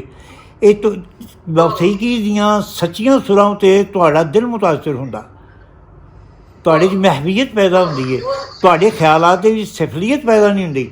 ਜਿੱਥੇ ਸਫਲੀਅਤ ਖਿਆਲਾਤ ਵਿੱਚ ਪੈਦਾ ਹੋ ਜਾਏ ਉਹ ਮਮਨੂ ਹੈ, ਅਤੇ ਜਿੱਥੇ ਹਲਾਵਤ ਪੈਦਾ ਹੋ ਜਾਏ ਅਤੇ ਕਰੀਮੀ ਅਤੇ ਸੰਜੀਦਗੀ ਅਤੇ ਅੱਖਾਂ 'ਚ ਆਂਸੂ ਆ ਜਾਣ ਉਹ ਐਨ ਇਬਾਦਤ ਹੈ। ਬਹੁਤ ਅੱਛੀ। ਔਰ ਰੋਲ ਜੀ ਵੈਸੇ ਤੁਸੀਂ ਦੇਖੋ ਮੌਸੀਕੀ ਸੁਣਦੇ ਹਾਂ ਅਸੀਂ, ਸਾਡੀ ਰੂਹ ਜਿਹੜੀ ਹੈ, ਸਾਡਾ ਵਜੂਦ ਜਿਹੜਾ ਹੈ ਉਹ ਲੱਗਦਾ ਜਿਸ ਤਰ੍ਹਾਂ ਉੱਡ ਰਿਹਾ ਹੈ, ਔਰ ਇੱਕ ਲਤਾਫਤ ਦੀ ਆਲਾ ਤਰੀਨ ਇੱਕ ਕੈਫੀਅਤ ਹੈ। ਅੱਜ ਕੱਲ੍ਹ ਤੁਸੀਂ ਹੁਣ ਗੱਲ ਕੀਤੀ ਕਿ ਲੋਕ ਸਿੱਧੇ ਕਾਫਰ ਦਾ ਫਤਵਾ ਹੀ ਲਾ ਦਿੰਦੇ ਨੇ। ਹੁਣ ਜਿਹੜੇ ਕਿ ਦੌਰ ਆ ਗਿਆ ਹੈ ਕਿ ਫਿਰਕੇ ਫਤਵੇ ਹਰ ਬੰਦਾ ਸਮਝਦਾ ਹੈ ਕਿ ਜੋ ਮੈਨੂੰ ਪਤਾ ਉਹ ਦੂਜੇ ਨੂੰ ਨਹੀਂ ਪਤਾ, ਔਰ ਮੈਂ ਉਹ ਚਾਹੁੰਦਾ ਉਸ ਤਰ੍ਹਾਂ ਹੋਵੇ। ਅਤੇ ਇਸੇ ਤਰ੍ਹਾਂ ਹੀ ਤੁਸੀਂ ਦੇਖੋ ਕਿ ਤਫਰੀਕ ਹੁੰਦੀ ਜਾਂਦੀ ਹੈ। ਇਹਨੂੰ ਕਿਸ ਤਰ੍ਹਾਂ ਇਹਨੂੰ ਖਤਮ ਕੀਤਾ ਜਾਏ ਔਰ ਇੱਕ ਲੋਕਾਂ ਨੂੰ ਮੁਹੱਬਤ ਔਰ ਅਮਨ ਵੱਲ ਲੈ ਕੇ ਆਇਆ ਜਾਏ? ਮੈਂ ਹੀ ਕਰਜ਼ ਕਰਾਂ, ਮੈਂ ਇਹ ਵੀ ਬੇਸਿਕਲੀ ਇਹ ਵੀ ਇੱਕ ਇਖਲਾਕੀ ਔਰ ਇੱਕ ਇਖਲਾਸੀ ਸਵਾਲ ਹੈ। ਜਿਸ ਵਕਤ ਇਖਲਾਸ ਖਤਮ ਹੋ ਜਾਂਦਾ ਹੈ, ਇਖਲਾਕ ਖਤਮ ਹੋ ਜਾਂਦਾ ਹੈ, ਅਤੇ ਫਿਰ ਸਾਡੇ ਵਿੱਚ ਮਸਨੂਈਅਤ ਪੈਦਾ ਹੋਣੀ ਸ਼ੁਰੂ ਹੋ ਜਾਂਦੀ ਹੈ। ਅਸੀਂ ਫਿਰ ਗੈਰ ਮੁਸਤਹਕਮ ਸਤੂਨਾਂ ਦਾ ਸਹਾਰਾ ਲੈਣਾ ਸ਼ੁਰੂ ਕਰ ਦਿੰਦੇ ਹਾਂ। ਅਸੀਂ ਇਸ ਵਕਤ ਉਹਨਾਂ ਚੀਜ਼ਾਂ ਦਾ ਸਹਾਰਾ ਲੈਣ 'ਤੇ ਮਜਬੂਰ ਹਾਂ ਕਿ ਜਿਹੜੀਆਂ ਚੀਜ਼ਾਂ ਸਾਨੂੰ ਉਹਨਾਂ ਦਾ ਸਹਾਰਾ ਸਾਨੂੰ ਲੈਣ ਦੀ ਜ਼ਰੂਰਤ ਨਹੀਂ, ਲੇਕਿਨ ਮਜਬੂਰ ਹਾਂ ਇਸ ਵਾਸਤੇ ਕਿ ਸਾਡੇ ਇਰਦ ਗਿਰਦ ਮਾਹੌਲ ਔਰ ਕਲਚਰ ਇੱਕ ਐਸਾ ਫੈਲਾ ਦਿੱਤਾ ਗਿਆ। ਤੁਹਾਨੂੰ ਮੌਸੀਕੀ ਨਾਲ ਬੜੀ ਦਿਲਚਸਪੀ ਹੈ, ਤੁਸੀਂ ਹਰ ਵਕਤ, ਮੈਨੂੰ ਪਤਾ ਕਿ ਕਿੰਨੇ ਮੌਸੀਕਾਰ ਔਰ ਕਿੰਨੇ ਅੱਛੇ ਚੀਜ਼ ਤੁਹਾਨੂੰ ਪਤਾ ਔਰ ਮੈਨੂੰ ਵੀ ਪਤਾ, ਅਸੀਂ ਇਕੱਠੇ ਬਹਿੰਦੇ ਹੁੰਦੇ ਹਾਂ ਇਹਨਾਂ ਜਗ੍ਹਾ ਉੱਤੇ ਜਾ ਕੇ। ਲੇਕਿਨ ਤੁਸੀਂ ਇਹ ਦੇਖੋ ਕਿ ਉਹਨਾਂ ਦੇ ਵਿੱਚ ਕਿੰਨਾ ਖਲੂਸ ਹੈ, ਉਹਨਾਂ 'ਚ ਕਿੰਨਾ ਪਿਆਰ ਹੈ, ਉਹਨਾਂ 'ਚ ਕਿੰਨੀ ਇਨਸਾਨੀਅਤ ਹੈ। ਅੱਜ ਤੱਕ ਕਿਸੇ ਮੌਸੀਕਾਰ ਨੇ, ਮੌਸੀਕੀ ਦੇ ਸ਼ੌਕੀਨ ਨੇ ਔਰ ਸਮਝਦਾਰ ਨੇ ਜਾਂ ਕਿਸੇ ਕਨ ਰਸੀਏ ਨੇ ਨਾ ਤਾਂ ਕਤਲ ਕੀਤਾ ਨਾ ਫਰਾਡ ਕੀਤਾ। ਤੁਹਾਡੇ ਕੋਲ ਤਾਰੀਖ ਤੁਸੀਂ ਪੁੱਛੋ ਕਿ ਮੌਸੀਕੀ ਨਾਲ ਦਿਲਚਸਪੀ ਰੱਖਣ ਵਾਲੇ ਨੇ ਨਬੂਵਤ ਦਾ ਦਾਅਵਾ ਨਹੀਂ ਕੀਤਾ, ਮੌਸੀਕੀ ਨਾਲ ਦਿਲਚਸਪੀ ਰੱਖਣ ਵਾਲੇ ਨੇ ਕਤਲ ਨਹੀਂ ਕੀਤਾ, ਮੌਸੀਕੀ ਨੇ ਕਿਸੇ ਦਾ ਇਤਸਾਲ ਨਹੀਂ ਕੀਤਾ ਕਿਸੇ ਵੀ ਹਿਸਾਬ ਨਾਲ। ਅੱਲਾਹੁ ਮਸੱਲੀ ਅਲਾ ਦਿਲ ਦੇ ਵਿੱਚ ਗੁਦਾਜ਼ ਪੈਦਾ ਕਰਦੀ ਹੈ। ਲੇਕਿਨ ਮੈਂ ਮੌਸੀਕੀ ਨਹੀਂ ਗੱਲ ਕਰਦਾ, ਮੈਂ ਗੱਲ ਤੁਹਾਡੇ ਨਾਲ ਉਸ ਹਲਾਵਤ ਦੀ ਕਰਨਾ ਵਾਂ, ਉਸ ਲਾਹਨ ਦੀ ਗੱਲ ਕਰਨਾ ਜਿਹੜਾ ਲਾਹਨ ਦਾਊਦੀ ਅਸੀਂ ਕਹਿਲਾਉਂਦੇ ਹਾਂ। मैं उस लाहन की तुहाडे नाल गल करना पे लाहने दाऊदी की गल तुहाडे नाल मैं करन दिया वा। ਉਹ ਚਾਹੇ ਵੱਡੇ ਗੁਲਾਮ ਅਲੀ ਖਾਨ ਸਾਹਿਬ ਜੇ ਇਹ ਸੁਰਾਂ ਦੇ ਵਿੱਚ ਹੋਵੇ, ਚਾਹੇ ਰੋਸ਼ਨ ਆਰਾ ਦੇ ਵਿੱਚ ਪੈਦਾ ਹੋਵੇ, ਚਾਹੇ ਨੂਰ ਸਾਹਿਬ ਨੁਸਰਤ ਸਾਹਿਬ 'ਚ ਹੋਵੇ, ਅਤੇ ਚਾਹੇ ਮੈਡਮ ਨੂਰ ਜਾਨ 'ਚ ਹੋਵੇ, ਅਤੇ ਚਾਹੇ ਫਰੀਦਾ ਖਾਨਮ 'ਚ ਹੋਵੇ ਜਾਂ ਅਖਤਰੀ ਬੇਗਮ 'ਚ ਹੋਵੇ। ਮੈਂ ਇਹਨਾਂ ਸਾਰਿਆਂ ਨੂੰ ਸੁਣਦਾ ਰਿਹਾ ਸਾਰੀ ਜ਼ਿੰਦਗੀ। ਮੈਂ ਤਾਂ ਨਹੀਂ ਇਹਨਾਂ ਨੂੰ ਸੁਣ ਕੇ ਕਿਸੇ ਬੇਹੂਦਗੀ 'ਚ ਗਿਆ। ਮੈਂ ਇਹਨਾਂ ਨੂੰ ਸੁਣ ਕੇ ਅਤੇ ਮੈਂ ਤਾਂ ਆਪਣੇ ਆਪ ਦੇ ਵਿੱਚ ਗੁੰਮ ਹੋਇਆ, ਬਲਕਿ ਇਹਨਾਂ ਨੂੰ ਸੁਣ ਕੇ ਤਾਂ ਮੈਨੂੰ ਤਾਂ ਕੁਝ ਹਾਸਿਲ ਹੀ ਹੋਇਆ। ਅੱਜ ਵੀ ਮੈਂ ਇਹਨਾਂ ਲੋਕਾਂ ਦੀ ਬੜੀ ਕਦਰ ਕਰਨਾ। ਵਾਹ ਵਾਹ, ਇਹ ਤੇ ਰੂਹ ਦੇ ਜਿਹੜੇ ਨੇ ਨਾ ਇੱਕ ਦਰ ਖੋਲਣ ਵਾਲੀਆਂ ਆਵਾਜ਼ਾਂ ਨੇ। ਬਾਬਾ ਜੀ ਕੁਝ ਸਵਾਲ ਸਾਡੇ ਕੋਲ ਆ ਰਹੇ ਨੇ ਫੇਸਬੁੱਕ ਤੇ, ਸਾਡੇ ਮੁਖਤਲਿਫ ਪੇजेस ਤੇ। ਉਹ ਕਹਿੰਦੇ ਨੇ ਕਿ ਕਲਬੀ ਤੇ ਰੂਹਾਨੀ ਸਕੂਨ ਵਾਸਤੇ ਕੁਝ ਦੱਸੋਗੇ, ਕੀ ਪੜਿਆ ਜਾਏ, ਕੀ ਕਰਿਆ ਜਾਏ, ਮਤਲਬ ਇਹ ਕੁਝ ਖਾਸ ਕੋਈ ਵਿਰਦ ਕੀਤਾ ਜਾਏ? ਦੇਖੋ ਜੀ, ਮੈਂ ਤੁਹਾਡੀ ਖਿਦਮਤ 'ਚ ਅਰਜ਼ ਕਰਾਂ ਕਿ ਸਾਡਾ ਮੋਸਟਲੀ ਸਾਡਾ ਬੇੜਾ ਸਾਡੀਆਂ ਪੜ੍ਹਾਈਆਂ ਨੇ ਕੀਤਾ, ਜਿਹੜੀਆਂ ਅੱਜ ਕੱਲ੍ਹ ਅਸੀਂ ਹਾਸਿਲ ਕਰਨੇ ਆ। ਮੈਂ ਅਨਪੜ੍ਹ ਆਦਮੀ ਹਾਂ। ਮੈਂ 10ਵੀਂ ਜਮਾਤ ਨਹੀਂ ਪਾਸ ਕੀਤੀ, ਮੈਂ ਮਿਡਲ ਨਹੀਂ ਪਾਸ ਕੀਤੀ, ਮੈਂ ਪ੍ਰਾਇਮਰੀ ਪਾਸ ਨਹੀਂ ਕੀਤੀ, ਮੈਂ ਸਕੂਲ ਗਿਆ ਹੀ ਨਹੀਂ। ਗਿਆ ਵੀ ਹਾਂ ਤਾਂ ਉੱਥੇ ਚੋਰੀ ਦੇ ਵਿੱਚ ਮੈਨੂੰ ਉਹਨਾਂ ਕੱਢ ਛੱਡਿਆ ਬਾਹਰ। ਕਿਉਂ? ਮੈਂ ਦੂਸਰੇ ਦੀਆਂ ਕਿਤਾਬਾਂ ਤਖਤੀਆਂ ਕਲਮਾਂ ਦੁਆਤਾਂ ਚੋਰੀ ਕਰ ਲੈਂਦਾ ਸਾਂ। ਅੱਛਾ ਜੀ, ਅਤੇ ਗੁਜ਼ਾਰਿਸ਼ ਹੈ ਕਿ ਕਿਸੇ ਵਕਤ ਜ਼ਿਆਦਾ ਜਹਾਲਤ ਜਿਹੜੀ ਹੈ ਉਹ ਵੀ ਤੁਹਾਨੂੰ ਖਰਾਬ ਕਰਦੀ ਹੈ, ਅਤੇ ਕਿਸੇ ਵਕਤ ਜ਼ਿਆਦਾ ਪੜ੍ਹਾਈ ਜਿਹੜੀ ਹੈ ਨਾ ਉਹ ਵੀ ਖਰਾਬ ਕਰਦੀ ਹੈ। ਅਤੇ ਮੇਰੇ ਬਾਬਾ ਜੀ ਇਸ਼ਫਾਕ ਸਾਹਿਬ ਨੇ ਕਿਹਾ, ਜਿਸ ਤਰ੍ਹਾਂ ਉਹਨਾਂ ਫਰਮਾਇਆ ਕਿ ਪਾਕਿਸਤਾਨ ਨੂੰ ਇੰਨਾ ਨੁਕਸਾਨ ਅਨਪੜ੍ਹਾਂ ਨੇ ਨਹੀਂ ਦਿੱਤਾ, ਨਾ ਪੜ੍ਹਾ ਲਿਖਿਆ ਨੂੰ ਦਿੱਤਾ ਹੋਵੇ। ਹਾਂਜੀ, ਤਾਂ ਉਹੀ ਗੱਲ ਫਿਰ ਮੇਰੇ ਵੱਡੇ ਮੁਰਸ਼ਦ ਦੀ ਗੱਲ ਕਿ ਸ਼ਿਕਾਇਤ ਹੈ ਮੁਝੇ ਯਾ ਰਬ ਖੁਦਾ ਬੰਦਾ ਨੇ ਮਕਤਬ ਸੇ ਕਿ ਸਬਕ ਸ਼ਾਹੀ ਬੱਚੋਂ ਕੋ ਦੇ ਰਹੇ ਹੈ ਖਾਕਬਾਜ਼ੀ ਦਾ। ਸਾਡੀ ਅੱਜ ਦੀ ਤਾਲੀਮ ਜਿਹੜੀ ਉਹ ਸਾਨੂੰ ਖਾਕਬਾਜ਼ੀ ਦਾ ਸਬਕ ਦਿੰਦੀ ਹੈ, ਸਰਫਰੋਸ਼ੀ ਦਾ ਸਬਕ ਨਹੀਂ ਦਿੰਦੀ। ਕਾਸ਼ ਸਾਡੀਆਂ ਯੂਨੀਵਰਸਿਟੀਆਂ ਦੇ ਵਿੱਚ ਇਹ ਹੋਵੇ। ਅੱਜ ਤਾਂ ਸਾਡੀਆਂ ਯੂਨੀਵਰਸਿਟੀਆਂ ਜਿਹੜੀਆਂ ਨੇ ਅਤੇ ਚਰਸਾਂ ਅਤੇ ਸ਼ਰਾਬਾਂ ਅਤੇ ਮਨਸ਼ਿਆਤ ਦੀ ਅੱਡੇ ਬਣ ਚੁੱਕੇ ਨੇ, ਬੜੇ ਬੜੇ ਜ਼ਬਰਦਸਤ ਅੱਡੇ ਬਣ ਚੁੱਕੇ। ਉਹ ਨਿੱਕੀਆਂ ਨਿੱਕੀਆਂ ਸਾਡੀਆਂ ਬੱਚੀਆਂ ਜਿਹੜੀਆਂ ਐਡੀ ਦੂਰੋਂ ਪੜ੍ਹਨ ਆਉਂਦੀਆਂ ਨੇ, ਉਹ ਸੂਟੇ ਲਾਉਂਦੀਆਂ ਨੇ ਬੜੇ ਬੜੇ ਲੰਮੇ। ਮਰਦਾਂ ਨੇ ਕੀ ਲਾਣੇ ਨੇ? ਇਹ ਚੀਜ਼ ਨੂੰ ਬਦਲਣ ਦੀ ਜ਼ਰੂਰਤ ਹੈ ਅੱਜ।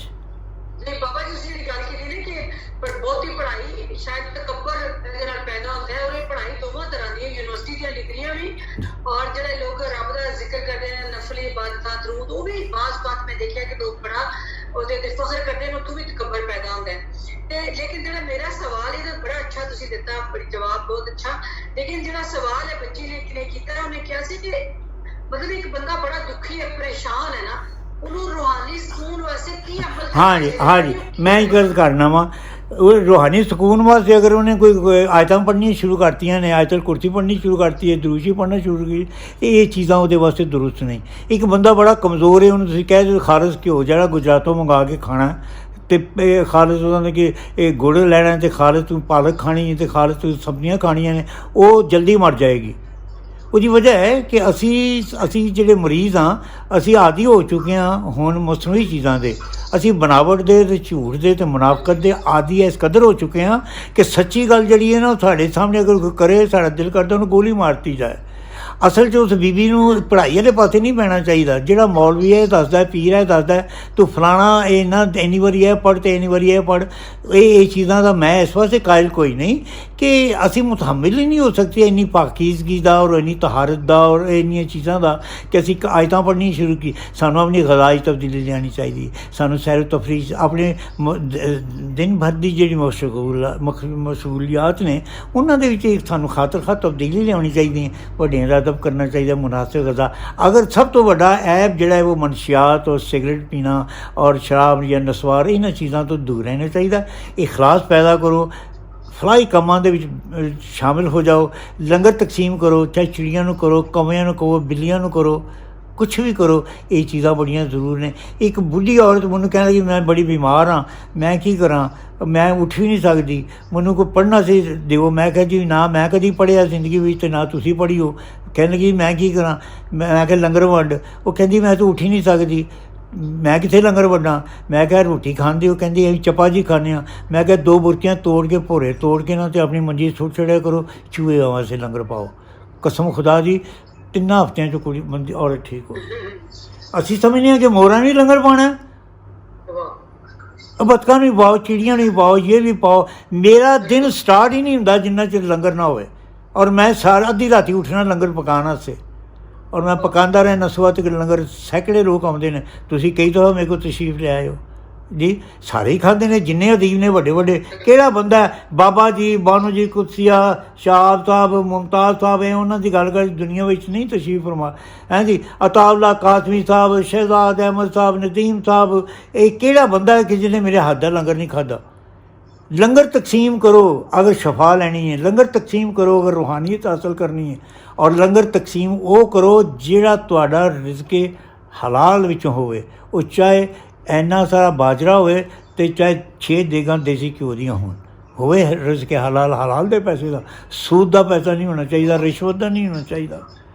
ਬੀਬੀ ਇਹ ਜ਼ਿੰਦਗੀ ਦਾ ਸਭ ਤੋਂ ਵੱਡਾ ਰਾਜ਼ ਹੈ, ਸਭ ਤੋਂ ਵੱਡਾ ਰਾਜ਼ ਹੈ। ਜਿਸ ਬੰਦੇ ਨੇ ਲੰਗਰ ਸ਼ੁਰੂ ਕੀਤਾ ਉਹ ਇਨਸਾਨਾਂ 'ਚ ਹੋਵੇ, ਜਾਨਵਰਾਂ 'ਚ ਹੋਵੇ, ਚਰਿੰਦਿਆਂ ਪਰਿੰਦਿਆਂ 'ਚ ਹੋਵੇ, ਹਜ਼ਰਾਤੁਲ ਅਰਜ਼ 'ਚ ਹੋਵੇ, ਉਸ ਸ਼ਖਸ ਨੂੰ ਰਿਜ਼ਕ ਦੀ ਕਮੀ ਨਹੀਂ ਹੋਵੇਗੀ, ਇੱਜ਼ਤ ਨਹੀਂ ਹੋਵੇਗੀ, ਬਿਮਾਰੀ ਕੋਈ ਨਹੀਂ ਹੋਵੇਗੀ। ਉਹ ਮੈਂ 100 ਸਾਲ ਦਾ ਬੁੱਢਾ ਤੁਹਾਡੇ ਸਾਹਮਣੇ ਬੈਠਾ ਦਾ ਵਾਂ, ਸਾਰੀ ਦੁਨੀਆ 'ਚ ਮੈਂ ਫਿਰਦਾ ਰਹਿਣਾ ਵਾਂ, ਚੌਥੀ ਮੇਰੀ ਨਸਲ ਹੈ ਜੀ। ਮੈਂ ਮੁਹਤਾਜ ਹੀ ਨਹੀਂ ਕਿਸੇ ਦਾ। ਉਹਦੀ ਵਜ੍ਹਾ ਹੈ ਕਿ ਮੈਂ ਅੱਜ ਅਗਰ ਲੰਗਰ ਪਕਾਉਣਾ ਛੱਡਦਾ, ਮੈਂ ਮਫਲੂਜ ਹੋ ਕੇ ਨਾਲ ਪੱਟੀ ਦੇ ਮੱਜੀ ਦੇ ਲੱਗ ਕੇ ਬਹਿ ਜਾਵਾਂਗਾ। ਤੁਸੀਂ ਦੇਖਿਆ ਹੁਣ ਜਿੱਥੇ ਕੋਈ ਬੁਲਾਉਂਦਾ ਮੈਂ ਨੱਸਦਾ ਜਾਂਦਾ ਵਾਂ। ਇਹ ਗੱਲ ਠੀਕ ਹੈ। ਅਤੇ ਇਸੇ ਵਾਸਤੇ ਉਹਨਾਂ ਨੂੰ ਬੀਬੀ ਹੋਰਾਂ ਨੂੰ ਕਹੋ ਕਿ ਬੇਟਾ ਪੜ੍ਹਾਉਣ ਦੀ ਕੋਈ ਨਹੀਂ, ਬੜੇ ਮੌਲਵੀ ਪੜ੍ਹਨ ਵਾਲੇ ਨੇ, ਬੜੇ ਜ਼ਬਰਦਸਤ ਬੰਦੇ ਦੁਨੀਆ 'ਚ ਪੜ੍ਹਨ ਵਾਲੇ ਬੰਦੇ ਨੇ। ਅੱਲਾ ਨੂੰ ਪੜ੍ਹਾਈ ਦੀ ਲੋੜ ਕੋਈ ਨਹੀਂ, ਨਾ ਲੋੜ ਹੈ ਕਿ ਤੁਸੀਂ 100 ਵਾਰੀ ਉਹ ਹੱਥ 'ਚੋਂ ਜੰਤਰੀ ਮੰਤਰੀ ਲੈ ਕੇ ਜਿੰਨਾਂ ਨਾਲ ਟਿਕ ਟਿਕ ਹੁੰਦਾ ਰਹਿੰਦਾ। ਮੈਂ ਹੈਰਾਨ ਹਾਂ ਉਹਨਾਂ ਲੋਕਾਂ ਉੱਤੇ ਜਿੰਨਾਂ ਹੱਥ 'ਚੋਂ ਫੜੀ ਹੁੰਦੀ ਹੈ ਕਿ ਤੁਸੀਂ ਇੰਝ ਟਿਕ ਟਿਕ ਟਿਕ ਟਿਕ ਟਿਕ ਟਿਕ ਟਿਕ ਕਰੋ। ਉਹ ਬਾਬਾ ਤੁਹਾਡੇ ਕੋਲ ਸਾਂਸਾਂ ਦੀ ਮਾਲਾ ਕੋਈ ਨਹੀਂ, ਤੁਹਾਡੇ ਕੋਲ ਆਪਣੇ ਸਾਹਾਂ ਦੀ ਤਸਵੀਰ ਕੋਈ ਨਹੀਂ ਜੀ, ਹੈ ਨਾ ਤਸਵੀਰ, ਬਸ ਉਹਦੇ ਨਾਲ ਤੁਸੀਂ ਕਰੋ।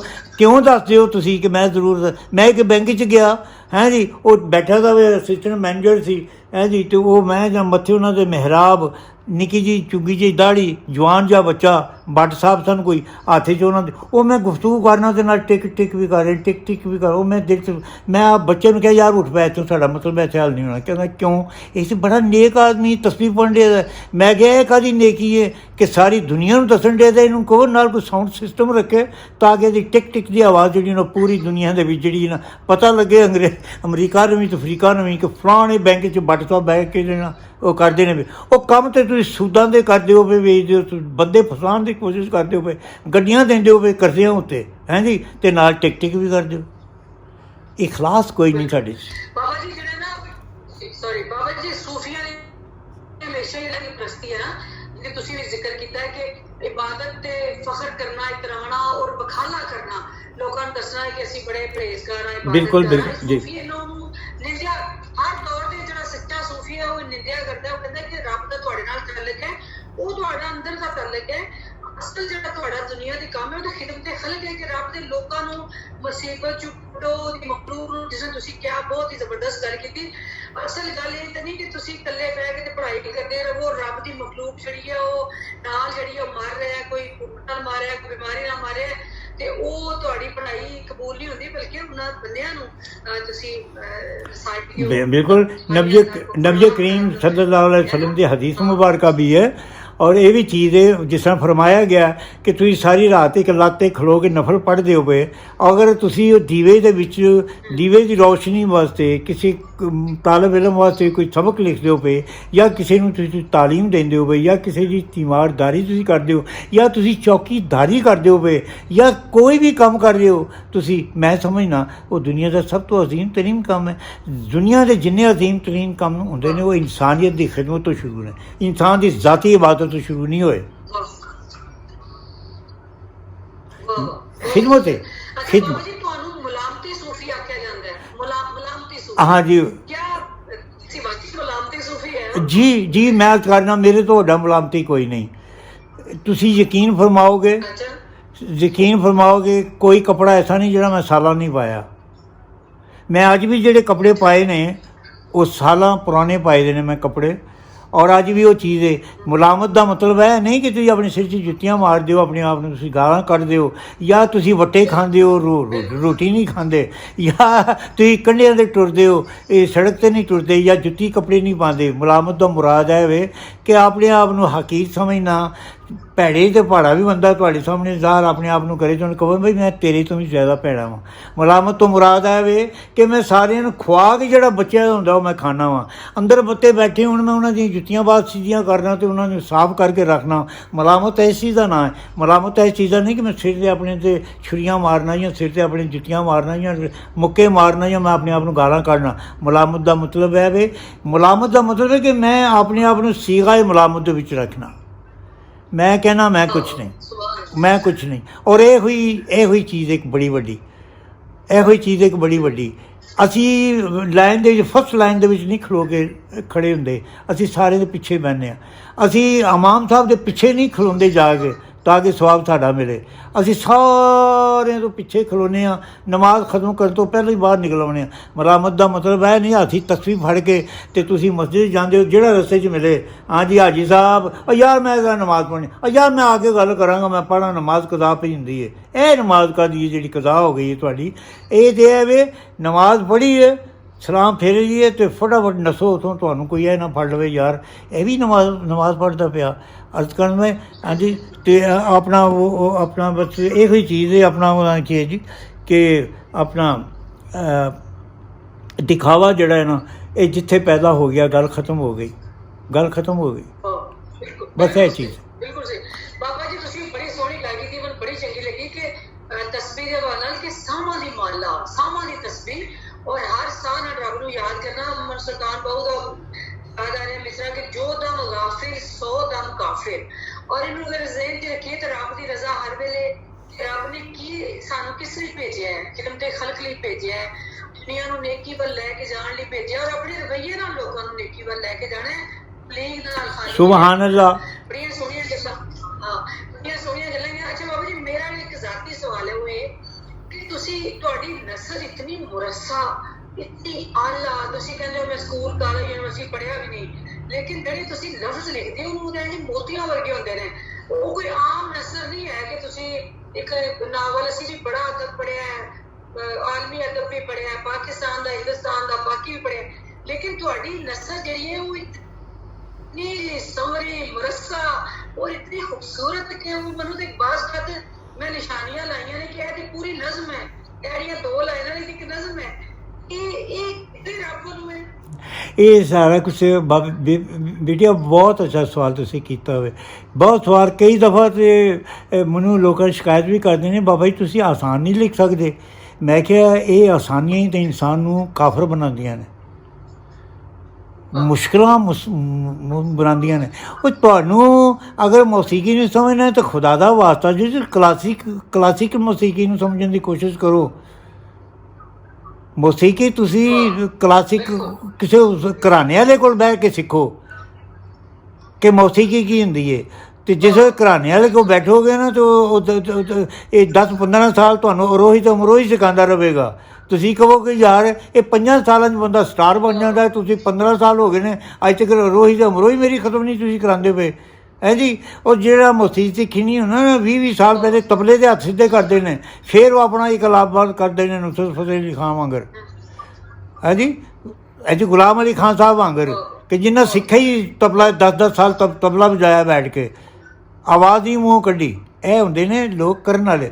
ਗੁਜ਼ਾਰਿਸ਼ ਹੈ ਕਿ ਮੈਂ ਜਿਸ ਬੰਦੇ ਨੇ ਅਬੂ ਕਲਾਮ ਆਜ਼ਾਦ ਦੇ ਕਦਮਾਂ 'ਚ ਬੈਠਾ ਹੋਏ, ਜਿਹੜਾ ਬੰਦਾ ਹੈ ਜੀ, ਜਿਹੜਾ ਬੰਦਾ ਉਹਦਾ ਕਿ ਐਡੇ ਜਿਹੜੇ ਵੱਡੇ ਬੰਦਿਆਂ ਦੇ ਬਜ਼ੁਰਗਾਂ ਦੇ ਕੋਲ ਬੈਠਾ ਹੋਵੇ, ਜਿਹਨੇ ਅੱਜ ਤੋਂ 50 ਸਾਲ ਸਹਾਵਤ ਆਪਣੀ ਕਰਾਚੀ ਤੋਂ ਸ਼ੁਰੂ ਕੀਤੀ ਹੋਵੇ, ਜਿਸ ਬੰਦੇ ਨੇ ਦੁਨੀਆ ਦੇ ਹੁਣ ਨਾਂ ਨਹੀਂ ਮੈਂ ਗਿਣਾ ਸਕਦਾ ਸਭ ਦੇ ਬੈਠਾ ਹੋਵੇ, ਉਹਨਾਂ ਕੋਲ ਅਦਬ ਸਿੱਖਿਆ ਹੋਵੇ, ਤੁਸੀਂ ਹੁਣ ਇਹ ਦੱਸੋ ਕਿ ਉਹ ਬੰਦਾ ਹੁਣ ਮੈਂ ਕੀ ਲਿਖਾਂ, ਮੇਰੀਆਂ ਕਿਤਾਬਾਂ ਕਿਹੜੀਆਂ ਨੇ। ਹੁਣ ਮੇਰੀ ਕਿਤਾਬ ਦੀ ਕੀਮਤ 5000 ਤੋਂ 10,000 ਰੁਪਈਆ ਵੇ, ਦੂਸਰੇ ਦੀ ਕਿਤਾਬ ਜਿਹੜੀ ਉਹ 250 ਰੁਪਈਏ 'ਚ ਲੱਭ ਜਾਂਦੀ ਹੈ। ਇਹਦੀ ਜੇ ਇਕੱਠੀਆਂ ਲਵੋ ਤਾਂ ਫਿਰ ਉਹਦਾ ਕਿ 1.25 ਰੁਪਏ ਦੀ ਵੀ ਇੱਕ ਲੱਭ ਜਾਂਦੀ ਹੈ। ਅਤੇ ਮੇਰੀ ਕਿਤਾਬ ਜਿਹੜੀ ਹੁਣ ਸਾਰੀ ਦੁਨੀਆ ਦੇ ਬੰਦੇ ਕਹਿੰਦੇ ਨੇ ਕਿਤਾਬ, ਮੈਂ ਕਿਹਾ ਜੀ ਅਦਬ ਕੀ ਕਿਹਾ ਜੀ, ਅਦਬ ਅਤੇ ਇਹ ਸਸਤਾ ਨਹੀਂ ਹੋਣਾ ਚਾਹੀਦਾ।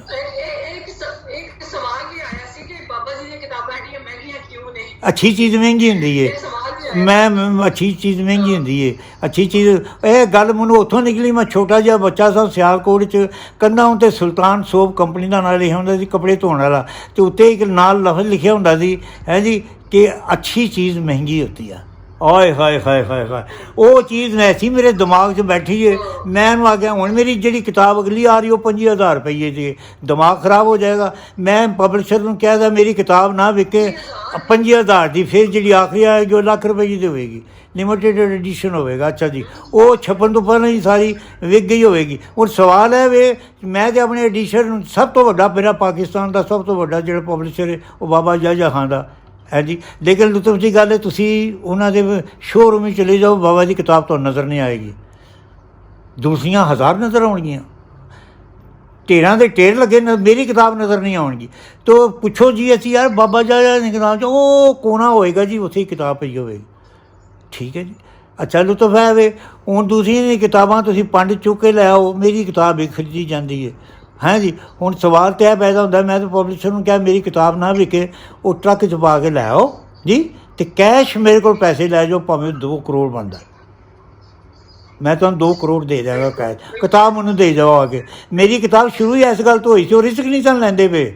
ਕਹਿੰਦੇ ਨੇ ਜੀ ਇਹ ਜਿਹੜੇ ਵੱਡੇ ਐਡੀਟਰਾਂ ਦੀ ਕਿਤਾਬਾਂ 250 ਰੁਪਏ ਦੀਆਂ, ਤੁਹਾਡੇ ਉਸਤਾਦ ਬਾਬਾ ਜੀ ਦੀ ਕਿਤਾਬ 190 ਰੁਪਏ ਦੀ, ਮਾਂ ਜੀ ਦੀ, ਤੁਹਾਡੀ ਅਸੀਂ ਕਿਤਾਬ 500 ਦੀ ਕਿਉਂ ਕਰੀਏ? ਅੱਜ ਤੋਂ 20 ਸਾਲ ਦੇ ਪਹਿਲਾਂ ਦੀ ਗੱਲ ਹੈ ਜੀ। ਵਾਹ ਵਾਹ ਬਾਬਾ ਜੀ, ਸੁਭਾਨ ਅੱਲਾਹ। ਅੱਛਾ ਬਾਬਾ ਜੀ, ਮੈਂ ਤੁਹਾਡਾ ਬੜਾ ਸ਼ੁਕਰੀਆ ਅਦਾ ਕਰਨੀ ਆ, ਅੱਲਾਹ ਤੁਹਾਨੂੰ ਸਲਾਮਤ ਰੱਖੇ। ਜਿਹੜਾ ਖਿਦਮਤ ਖਲਕ ਦਾ ਰਸਤਾ ਚੁਣਿਆ ਹੈ, ਰੱਬ ਨੇ ਤੁਹਾਡੇ ਤੇ ਕਰਮ ਕੀਤਾ, ਔਰ ਕਹਿੰਦਾ ਰੱਬ ਦਾ ਕਰਮ ਹੋਵੇ ਤੇ ਬੰਦਾ ਨੇਕੀ ਵਾਲ ਔਰ ਖਿਦਮਤ ਖਲਕ ਕਰ ਟੁਰ ਸਕਦਾ ਹੈ। ਤੇ ਤੁਸੀਂ ਇਹ ਲੋਕਾਂ ਦੀ ਖਿਦਮਤ ਕਰਦੇ ਰਹੋ ਔਰ ਤੁਹਾਡੇ ਤੇ ਰੱਬ ਦਾ ਕਰਮ ਰਹੇ। ਮੈਂ ਚਾਹਨੀ ਆਖਰ 'ਚ ਕੋਈ ਦੁਆ ਸਾਡੇ ਲਈ ਕਰ ਦਿਓ, ਸਭ ਲਈ ਦੁਆ ਕਰ ਦਿਓ। ਦੁਆ ਸਿਰਫ ਐਨੀ ਐਵੇਂ ਕਿ ਤੁਸੀਂ ਆਪਣੇ ਆਪ ਨਾਲ ਮੁਖਲਿਸ ਹੋ ਜਾਓ, ਸਾਰੀਆਂ ਗੱਲਾਂ ਠੀਕ ਹੋ ਜਾਣਗੀਆਂ। ਅੱਛਾ ਬਾਬਾ ਜੀ, ਆਸਿਫ ਚੌਧਰੀ ਸਾਹਿਬ ਕਹਿ ਰਹੇ ਨੇ ਕਿ ਫੇਸਬੁੱਕ ਤੇ ਬਹੁਤ ਸਾਰੇ ਇਹ ਸਵਾਲ ਭੇਜੇ ਕਿ ਬਾਬਾ ਜੀ ਦੁਆ ਕਰਨ। ਅੱਛਾ ਇੱਕ ਸਵਾਲ ਹੋਰ ਵੀ ਸੀ, ਉਹ ਕਿਸੇ ਨੇ ਕਿਹਾ ਕਾਲਾ ਜਾਦੂ ਦਾ ਤੋੜ ਦੱਸੋ, ਤੇ ਇਹ ਸਵਾਲ ਇੱਥੇ ਆਇਆ ਕਿ ਜਾਦੂ ਕਿਆ ਵਾਕਿਆ ਤਾਂ ਹੁੰਦਾ ਹੈ, ਉਹਦਾ ਕੋਈ ਤੋੜ ਵੀ ਹੁੰਦਾ ਹੈ? ਇਹ ਜਾਦੂ ਇੱਕ ਹਕੀਕਤ ਹੈ, ਐਸੀ ਗੱਲ ਕੋਈ ਨਹੀਂ। ਕਾਲਾ ਕਹਿ ਲਓ, ਚਿੱਟਾ ਕਹਿ ਲਓ, ਪੀਲਾ ਕਹਿ ਲਓ, ਤੁਸੀਂ ਜਿੰਨੇ ਮਰਜ਼ੀ ਨਾਂ ਰੱਖ ਲਵੋ। ਸਵਾਲ ਹੈ ਵੇ ਕਿ ਜਾਦੂ ਹਕੀਕਤ ਹੈ, ਔਰ ਇਹ ਦੋ ਮੁਤਵਾਜ਼ੀ ਕਵਤਾਂ ਸ਼ੈਤਾਨੀ ਔਰ ਰਹਿਮਾਨੀ ਨਾਲੋਂ ਨਾਲ ਚੱਲਦੀਆਂ ਨੇ। ਕਿਆ ਕਹਿ ਜੇ ਤੁਸੀਂ ਦੇਖੋ ਕੁਰਾਨ ਦੇ ਵਿੱਚ ਸ਼ੈਤਾਨ ਦਾ ਨਾਂ ਕਿੰਨੀ ਵਾਰੀ ਆਇਆ। ਉਸ ਰਜੀਮ ਦਾ ਨਾਂ ਕੁਰਾਨ ਦੇ ਵਿੱਚ ਲਿਖਣ ਦੀ ਲੋੜ ਕੀ ਸੀ? ਲੇਕਿਨ ਨਹੀਂ, ਦਾਸਤਾਨ ਮੁਕੰਮਲ ਨਹੀਂ ਹੁੰਦੀ ਜਿੰਨਾ ਚਿਰ ਯਾਰ ਦੀ ਗਲੀ ਦਾ ਜ਼ਿਕਰ ਨਾ ਕੀਤਾ ਜਾਏ। ਇਨਸਾਨ ਦੇ ਵਿੱਚ ਇਹ ਸਾਰੀਆਂ ਚੀਜ਼ਾਂ ਮੌਜੂਦ ਨੇ, ਜਿਹੜੀ ਚੀਜ਼ ਨੂੰ ਉਜਾਗਰ ਕਰੋਗੇ ਉਹੀ ਚੀਜ਼ ਉਜਾਗਰ ਹੋ ਜਾਏਗੀ। ਅੱਲਾਹ ਕਰਮ ਕਰੇਗਾ, ਅੱਲਾਹ ਫਜ਼ਲ ਕਰੇਗਾ। ਜਾਦੂ ਮੌਜੂਦ ਹੈ ਔਰ ਇਹਦੇ 'ਤੇ ਇਨਕਾਰ ਨਹੀਂ ਕੀਤਾ ਜਾ ਸਕਦਾ। ਲੇਕਿਨ ਮੈਂ ਸਮਝਦਾ ਕਿ ਜਿਹੜਾ ਸ਼ਖਸ ਰਿਜ਼ਕ ਹਲਾਲ ਖਾਂਦਾ ਹੈ, ਜਿਹੜਾ ਸ਼ਖਸ ਬਾਦ ਹੋਵੇ, ਮਾਂ ਬਾਪ ਦਾ ਵਾਦਾ ਹੋਵੇ, ਜਿਹੜਾ ਸ਼ਖਸ ਕਿਸੇ ਦੀ ਬੁਰਾਈ ਵਿੱਚ ਨਹੀਂ, ਕੋਈ ਜਾਦੂ ਉਹਦੇ ਉੱਤੇ ਅਸਰ ਜਿਹੜਾ ਹੈ ਨਾ ਉਹ ਨਹੀਂ ਕਰਦਾ। ਨਾ ਕੋਈ ਐਸੀ ਗੱਲਾਂ ਨੇ, ਜੇ ਕਰ ਵੀ ਦੇਵੇ ਅਤੇ ਕਸਰਤ ਦੇ ਨਾਲ ਲਾ ਹੌਲਾ ਵਲਾ ਕੁਵਤ ਪੜ੍ਹ ਲਓ, ਸਾਰੀਆਂ ਚੀਜ਼ਾਂ ਦੂਰ ਹੋ ਜਾਂਦੀਆਂ, ਠੀਕ ਹੋ ਜਾਂਦੀਆਂ ਨੇ। ਅੱਲਾਹ ਤੁਹਾਨੂੰ ਅਤੇ ਤੁਹਾਡੇ ਸਾਥੀਆਂ ਨੂੰ, ਇਹ ਜਿਨ੍ਹਾਂ ਦੀਆਂ ਮੈਂ ਪਿਆਰੀਆਂ ਪਿਆਰੀਆਂ ਸੂਰਤਾਂ ਰੱਖਣਾ ਪਿਆ, ਅੱਲਾਹ ਸਭ 'ਤੇ ਹੈ। ਸਵਾਲ ਹੈ ਬਾਬਾ ਜੀ, ਸਵਾਲ ਹੈ, ਉਹਨੇ ਇੱਕ ਕੁੜੀ ਨੇ ਕਿਹਾ ਕਿ ਮੇਰੇ ਤੇ ਕਾਲਾ ਜਾਦੂ ਹੋਇਆ ਤੇ ਮੇਰਾ ਦਿਲ ਕਰਦਾ ਕਿ ਮੈਂ ਖੁਦਕੁਸ਼ੀ ਕਰ ਲਵਾਂ। ਅੱਛਾ ਜੀ, ਉਹਨੂੰ ਕਹੋ ਜੀ ਤੇਰੇ 'ਤੇ ਕਾਲਾ ਜਾਦੂ ਹੋਇਆ, ਅਤੇ ਕਾਲਾ ਜਾਦੂ ਅਸਲ ਦੇ ਵਿੱਚ ਕਿਸੇ ਨੂੰ ਨੁਕਸਾਨ ਨਹੀਂ ਦਿੰਦਾ। ਉਹ ਅਸਲ 'ਚ ਉਹ ਕਾਲਾ ਜਾਦੂ ਨਹੀਂ ਹੁੰਦਾ, ਵੈਸੇ ਹੀ ਉਹਨਾਂ ਨਾਂ ਰੱਖਿਆ ਦਾ ਕਾਲਾ ਜਾਦੂ। ਔਰ ਜਾਦੂ ਦਾ ਕੋਈ ਰੰਗ ਨਹੀਂ ਹੁੰਦਾ। ਜੇ ਕਾਲਾ ਜਾਦੂ ਹੋ ਸਕਦਾ ਹੈ ਤਾਂ ਫਿਰ ਲਾਲ ਅਤੇ ਪੀਲਾ ਅਤੇ ਨੀਲਾ ਅਤੇ ਚਿੱਟਾ ਵੀ ਹੋ ਸਕਦਾ।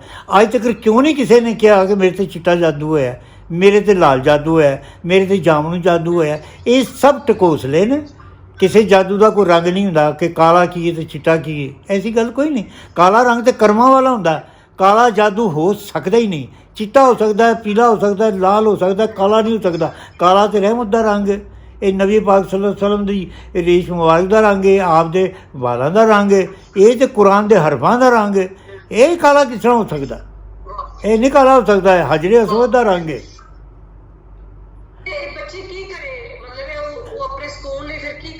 ਉਹਨੂੰ ਵਹਿਮ ਜ਼ਿਆਦਾ ਵੇ, ਉਹਨੂੰ ਇਹ ਚਾਹੀਦਾ ਹੈ ਕਿ ਸਾਦਾ ਗੁਜ਼ਾਰਾ ਖਾਏ, ਨਮਕ ਤੇ ਮਿਰਚਾਂ ਦਾ ਇਸਤੇਮਾਲ ਬਹੁਤ ਘੱਟ ਕਰ ਦੇਵੇ ਹੈ ਜੀ।